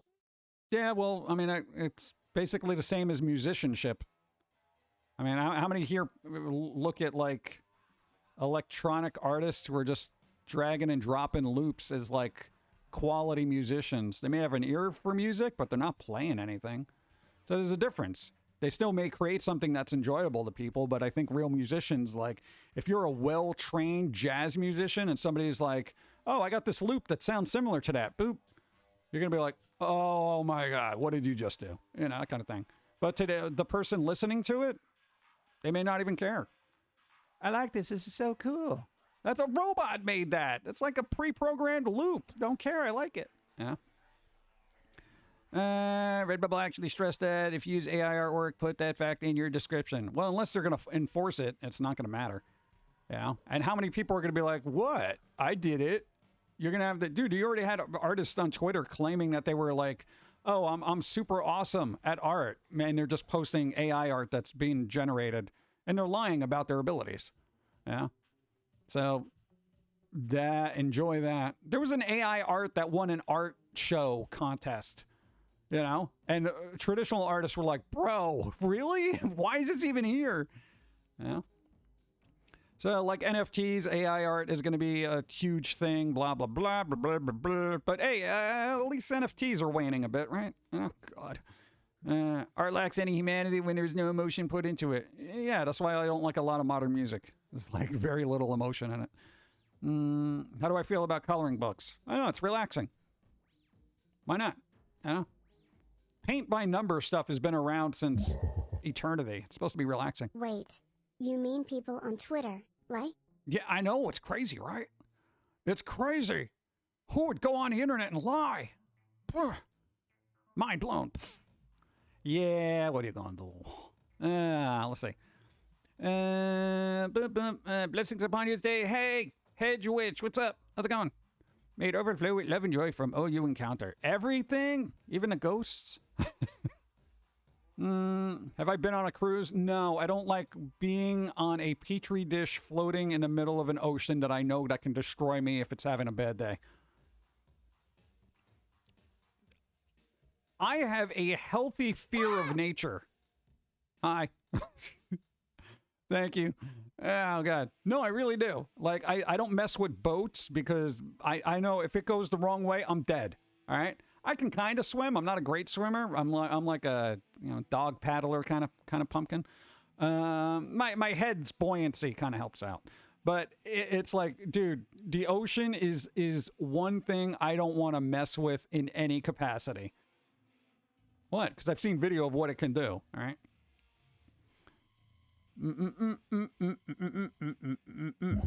Go. Original uneasy. Original on easy. Original what on easy? Original what on easy? Not a fan of people copying other artworks too. Yeah, there's a lot of that going on.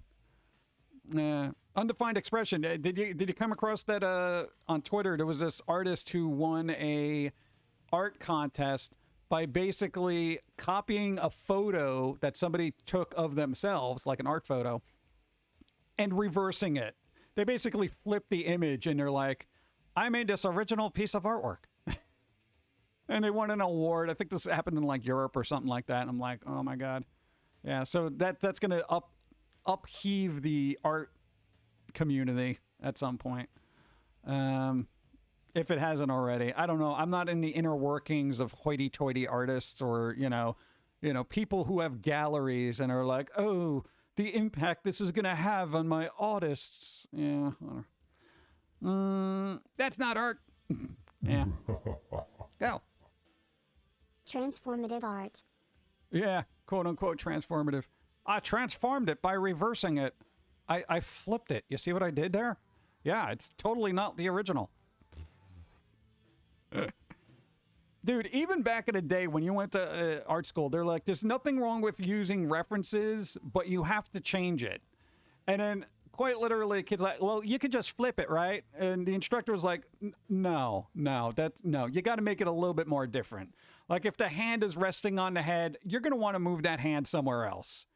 Get a different reference if you don't know how to draw hands, I feel like older artists knew how to kind of tweak things a little bit better. Now people are just like, I reversed it. Fair use. Like, come on, dude. You're out of your mind. But I took this song and slowed it down like a little bit. Hey, fair use. Wait, no, that's not how that works. You're still, whatever. I don't know. I really feel like there's whatever. I don't care. It's just, it's the end of the world. I'm fine. Let's see. Flip them like houses. No, wait. Yeah. Steve, I can tell you are missing a lot not going to see. What am I missing?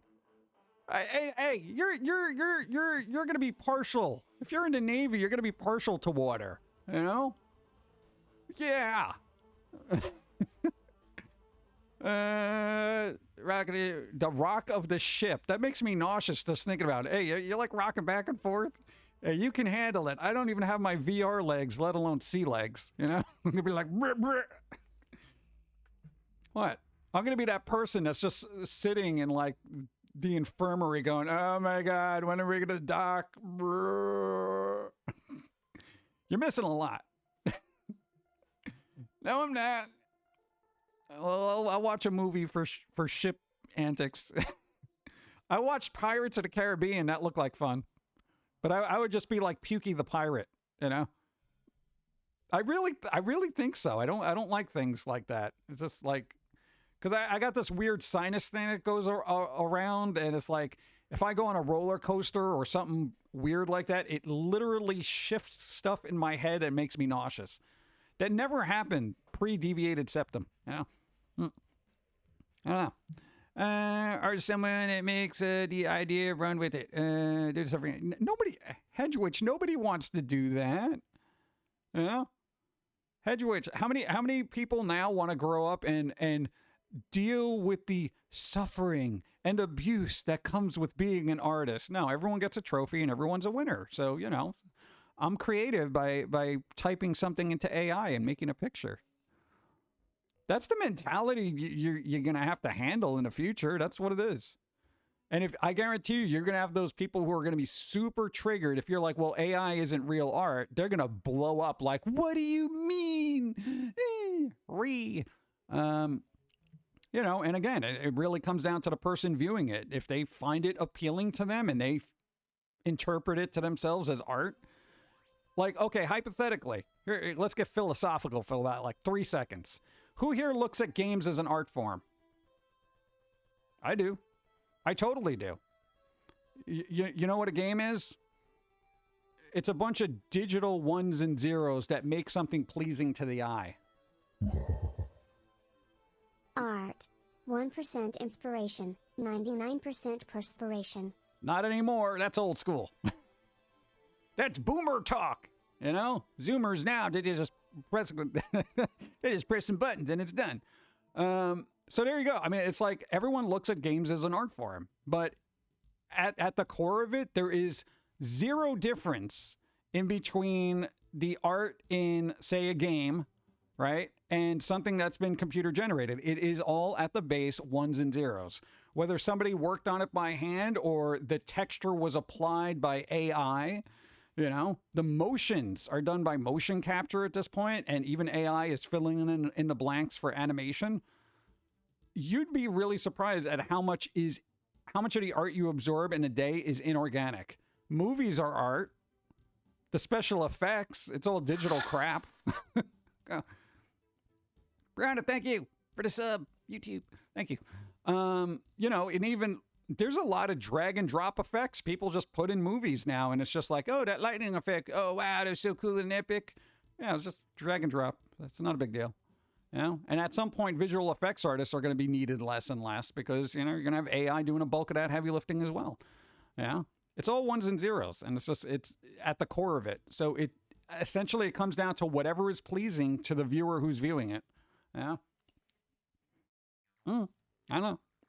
I'm not happy about it, but dude, I've lived a lifetime of listening to music I found just obnoxious and deplorable, but you know what?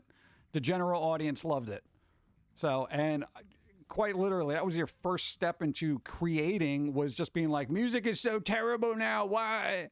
You know, the 4i Records thing. And it's just, people enjoy their music. People love their music, and they don't like to be told that it's terrible. And that's going to be the same thing with AI art and everything else. Yeah. But what are you going to do? Especially audio soundtracks. Yeah, the audio soundtracks now are, dude, I'm a big soundtrack person. So if there's a game that I like that has music, I'll buy the soundtrack if it's available, okay? You know what's really disappointing? When I get a soundtrack for a game and then another game basically has the same soundtrack because they all use canned royalty-free music. It has happened to me. I buy a lot of soundtracks. So, yeah, don't be so impressed with that background soundtrack for a game, especially the indie ones. A lot of that is canned, just whatever, royalty-free music. Use it for your game. Go ahead. Yep. Hey, it's fine. Yeah. I still find it enjoyable.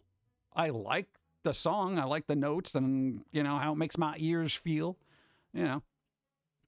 But it is what it is. It's canned music. You know, it's kind of like a microwave dinner, you know. You could like it. It might give you that sustenance you need for the moment, but, you know, it may not put meat on you, but it's still fun for the moment.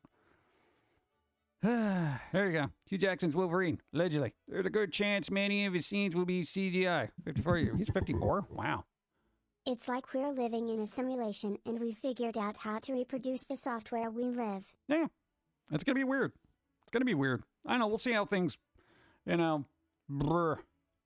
We're all going to be out of jobs at this rate. Nah. I don't think people will be, but I definitely think there should be...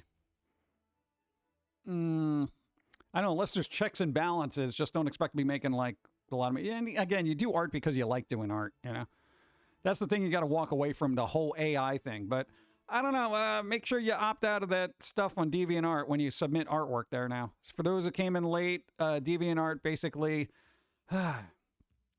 by default, made everybody opt into their AI data mining set. So every artwork you put up there, boom. Sorry, but I'm a Fat Man Slim Game audio guy. Yeah, but come on. I want real soundtracks, damn it. No. But thank you. Basically, it's an opt-in already, like by default. So every piece of artwork that has ever been submitted to DeviantArt over the last 20 years that place has been around, is by default opted into their data mining AI stuff. So if you want to opt out, anything new you put in there, you have to make sure it's checked that you don't want it applied to be part of their data mining. But in turn, you also have to go back to every piece of artwork you've ever posted on DeviantArt, which is very slow and inefficient. So you have to go back each piece and opt out each piece. Every piece. Every piece. DeviantArt, go to hell. What? And I'm saying, dude, that was a misstep. Everything should have been by default opt out. Everything checked off. I do not want to be a part of this. No traditional artist wants to have their work data mined. So some schmuck can just be like, I want blah blah blah in this style, blah blah blah. It's like, come on, dude. But there you go. Wasn't computers and programs made to automate the tedious work? Yeah, I mean, I'm all for certain aspects of... Hold on. One of the best things about Cyberpunk 2077 was the soundtracks. Yes, plural, yep. It's like 8 or 9 albums for that game. It had that much music. Yeah, but their launch overshadowed all of that. All of it! Ruined! Ow! It'll be fine. Yeah. No, but I'm all for AI. Thank you. I'm all for AI doing some heavy lifting in certain aspects of things. But, if it's doing 99% of the work and you're just, click, click, click, click, click, click, that's not art. That's clerical work at that point, I don't know. Art comes from a place, as far as I'm concerned. But, again, general audience. You also got to think general audience and people who want to create in the general audience. They're lazy. They don't want to suffer for their art. They just want to do it. This is why you get taped bananas on a wall. So I think that DeviantArt did that to make it too difficult, tedious to do. Most will not bother. Just data for the AI. Well, that's the thing. That's exactly why I think they did that. We make everybody opt in by default, so, Ontology. Meh. Thank you. I don't know. I'm just, yeah. We'll see. But I don't know. Maybe I'll just delete my account. I don't care. I haven't posted anything on DeviantArt in a while. And here's a cool thing about being a little obscure. Dude, your work is like so obscure, nobody's going to really care. It's not like everyone's like, oh, I got to do it in this style if it will impress. Nobody's going to care. Nobody's going to care. It's just going to end up looking like some weird misfit Simpsons Tim Burton thing anyway. And they'll probably default to that, because it's more popular and recognizable. So it doesn't really matter. General audience can't even tolerate mild inconveniences. Yeah. And do you think artists growing up now want to do that? No. Artists just want to create, and I get it. You just want to put something in there. Blah, there it is. You know, if you could spend 30 seconds on something or 4 hours, what are you going to opt for? Doesn't matter who you are. Yeah. I'm going to go through my stuff, save all my stuff. Yep. Save all your work. It's going to be tedious to do that because we have like 500 pieces up there and I'm like, do I really want to do this undertaking? Do I? Yeah. Let me make AI generated squirrels OCs. Yeah, here's the thing. You try to do... Go. Foamy would be ruined by AI, but Pales E would be indistinguishable. Maybe? I don't know. Pillsy. You do psychedelic Pillsy thing. I don't even think any of that works. What?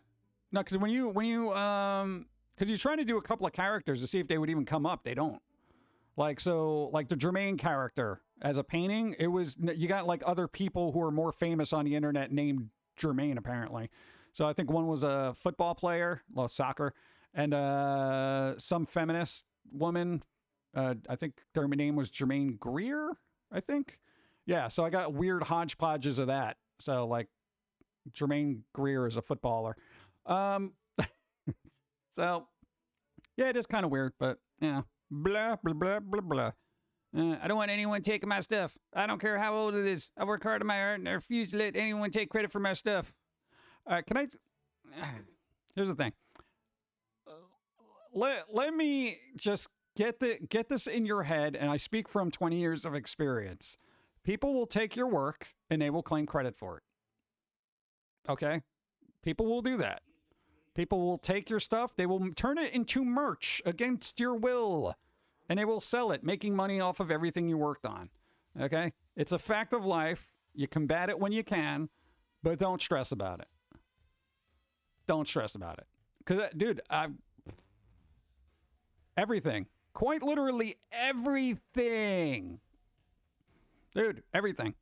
It's just like, he was like, I know, man. Yeah. I mean, it's one of those things, and if you keep dwelling on it, you're not going to enjoy creating stuff, you know? So you'll just be like, oh my God, why bother creating if people are just going to steal it? You create for you, you know? You create for you and, you know, those who hopefully like it, you know? And if other people take it, they probably don't like it to begin with. They're just like, oh, maybe I could sell this, you know? And of course it's wrong, and, you know, I don't want people doing that, but it's an inevitable thing, and you got to take time to track them down, blah, blah, blah. You know, it's weird. Establish your copyright. Yep, that's it. Even then, people don't care. I mean, seriously, how much stuff, like, when it comes to, like, copyright, trademarks, and stuff like that, you know, we got what we got, and it's like, dude, Nintendo, huge company, with the might of ninja lawyers, okay? Dude, they can only take down so much stuff. You know how much weird stuff is out there that people are profiting off of? Go to Etsy, type in Mario Brothers. How much of that is officially licensed? Like, maybe 1%, if. Quite literally. Type in Star Wars, type in Baby Yoda. All that stuff is stolen. It's all stolen. People don't even realize it. It's all stolen. People who created that stuff ain't making any money. I know it's Disney. You know, or Nintendo, and a lot of people are like, well, large corporation, they already got money. Always expect ninjas. Yep, that's how I live my life. Thank you. But generally, you know, dude, everything, you know, even Among Us, you know, the little game everybody liked that kind of blew up. Dude, you know how much non-licensed merch is out there on various websites? And it is like a small three people team that made this game. And just think of all the money being siphoned out of their, you know, abilities. Thank you, everyone that gifted subs. Thank you. Hey, Mr. Mays, you got a sub. Oh, now they show up. I was delayed. Sick Apple Sid, you got a sub. Thank you. Out of our neck punch again. Thank you. I appreciate. Thank you. What? That's what I'm saying. Thank you. I appreciate. But, like, all that stuff just, like, slowly siphons from the funds and whatnot. And, you know, people don't even realize it because it's like, oh, well, I just wanted to make little plushies because I like this game so much. I was like, yeah, but why don't you contact the creator and say, hey, I would like to make some plushies. Maybe we could split this 50-50, you know, and do right by it. But a lot of people don't even do that. They're just like, whatever. You know, 50-50 is a good deal. You know, why not? But whatever. So it's just like, why do 50-50 and do the right thing when you could keep 100% and, hopefully not get sued? Because generally the first step is like people will do a DMCA to take it down. You get a mark on your account. Oh no, people worried. But I don't know. I feel like there's going to be some companies that are just right out the gate going to start suing people. Like, well, we don't care that you took it down. It was still up there. We got the screenshots, and now we're going to sue you for $100,000. Yeah, there goes the rest of your life. You're ruined.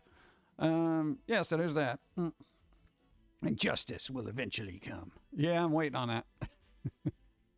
Well, I mean, there's the things. If you're okay with infringing against big companies because you won't be hurting for money, it's a trickle down kind of thing.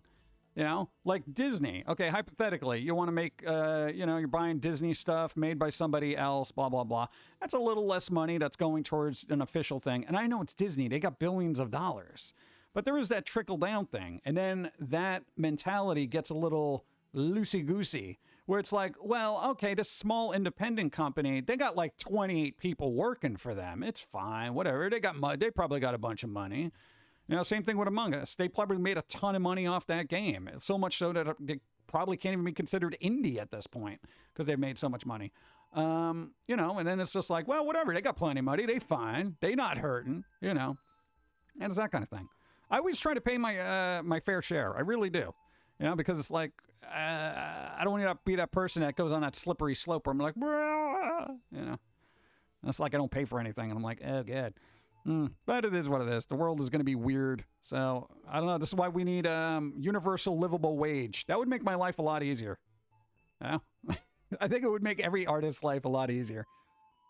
I'm afraid of what? Going against the huge companies because I knew I would lose. Yeah, I know, dude. It's just, companies will just be like, people would be in the wrong doing it, too. Like, quite literally, everybody who's doing fan art and selling it, they are quite literally legally in the wrong. It's just, you're basically under the sword of Damocles legally as to whether it's going to fall on you or not. Or if it's going to swing and chop the head off of somebody else. Yeah. I'm sure most people get the reference. So, yeah, I mean, it's kind of chancy, but, life is chancy, so people do what they do. But whatever. I've been, like, long-winded. My throat hurts, and I need coffee, damn it. Yeah.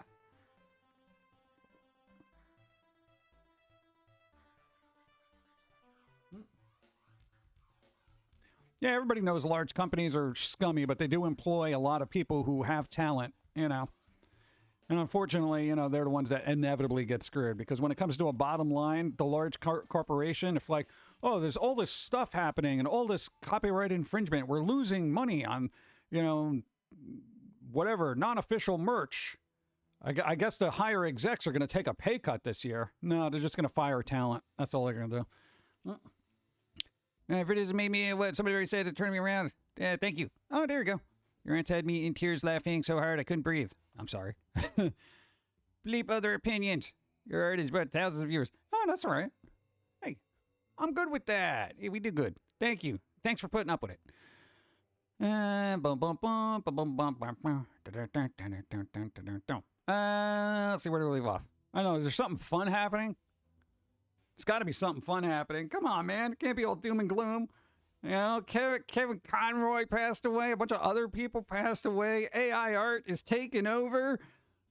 Even a new Marvel movie, Black Panther, is going to be like going to a funeral. Everyone's going to be sad watching that. Oh, my God. Hey, there's going to be a little Grogu slash Baby Yoda Ghibli short. That's kind of nice, right? Studio Ghibli? Ghibli? Baby Yoda? Yeah? A cute little Baby Yoda? Studio Ghibli? That's all I got this week, all right? Everything else has been a downtrodden mess. Go. Sea level PPL get golden parachutes and nice vacations. Yeah, pretty much. But yeah, what are you going to do? That's the way of the world. Moonlight, what's up? How's it going? Sure, Texas, California. Thank you. Let's see. California, Florida, Maryland, something fun is going. There better be. Something's got to be fun. Gru the Warrior? It's Gru the Wanderer. Sergio Aragones. Guy's awesome. They're still alive, right? They're so cool. I don't think AI could do their style, though. Save Baby Yoda. Have to head out the high noon. Yeah, there you go. Yeah, we're gonna wrap up too. Been on for almost 3 hours. I can feel it in my voice. AI got me riled. Ugh. Grew. I'm replacing a bunch of crap in my 3D printer. Nice. Fun. Yojimbo the Rabbit Samurai. They were supposed to make a series about that. I don't even know what happened. Like that's been in the back burner forever. And they were supposed to make a Bone series. They should make a Tank Girl movie again. Yeah, so who's streaming? EB Demon streaming? Come on. We talked about AI art. They do real art. It's not AI, is it? You need your water bottle. Oh, look at this one staying hydrated. Fancy. Let's see. Upside of living in SoCal, there's always something I can grow no matter the time of year. This is true. Tank Girl was awesome. Yeah, man. They can make a series out of that. Why not? Netflix. Cancel it after 3 episodes. I'll pass on to Yoda's Salvation. Well, I mean, it's Ghibli. You probably just want to watch it for the animation, right? I'm off. There you go, Zombie Snow White. There you go.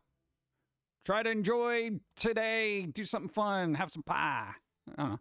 Wasn't Samurai Rabbit from Teenage Mutant Ninja Turtle? What, Usagi Yojimbo thing? I don't know. I don't really remember. I don't think so. There was a really good Halloween cosplay with this really scrappy looking dog. They put a Splinter robe on him. You know, Splinter from Teenage Mutant Ninja Turtles. It looks like one of those shaggy dogs, but it basically looked like a giant rat and a dog. It was awesome. Splinter thing. Whatever. You know what I'm saying. Words. Get to see Mama for the first time in a year. Hey, nice. Good vibes. Enjoy it. Enjoy it. Do something fun together. Nothing dangerous. Don't go like, roller skating in a pit of fire or anything like that. Okay? I'm in Central Cali. Grow 3 times a year here too. Nice. Ghibli hasn't been worth it in years. What? No. Actually, I haven't caught up on Ghibli anything, honestly. What? I got into the Kyoto Animation Studio. They did the K-On! Thing and the other one with the what's her face. God, why can't I remember the name of these things? Japanese names, they just fall out of my head. Got your soda bottle, got your bottle of water, there you go.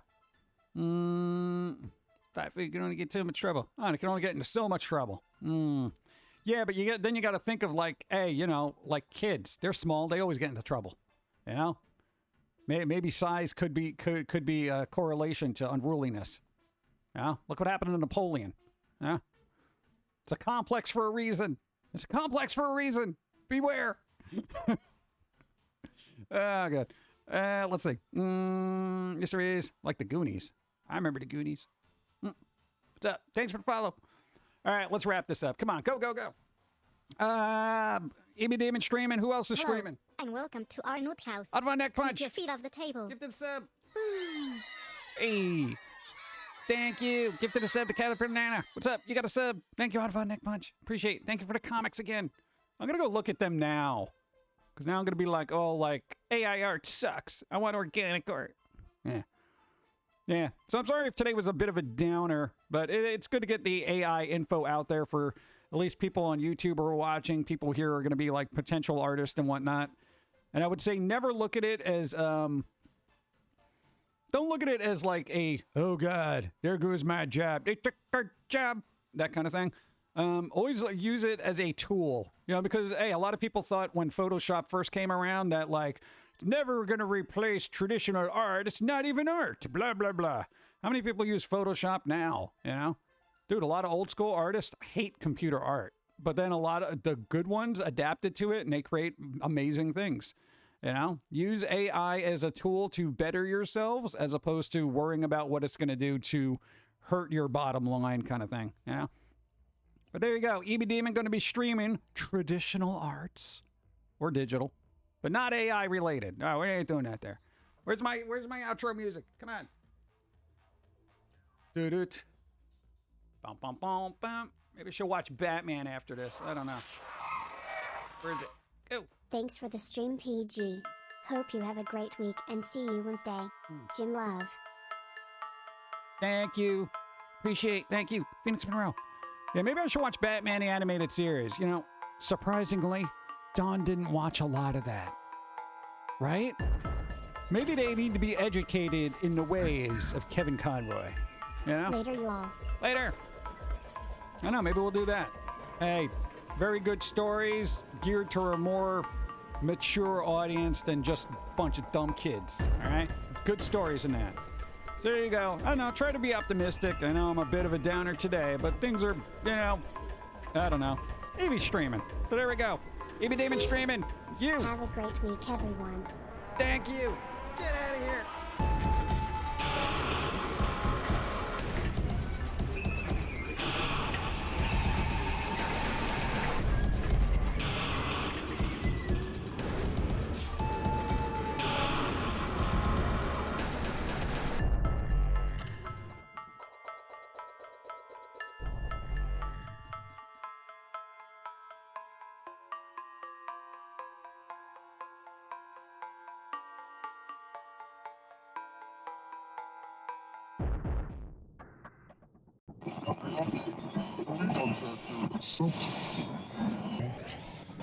This is the way the world ends. This is the way the world ends. This is the way the world ends. Not with a bang.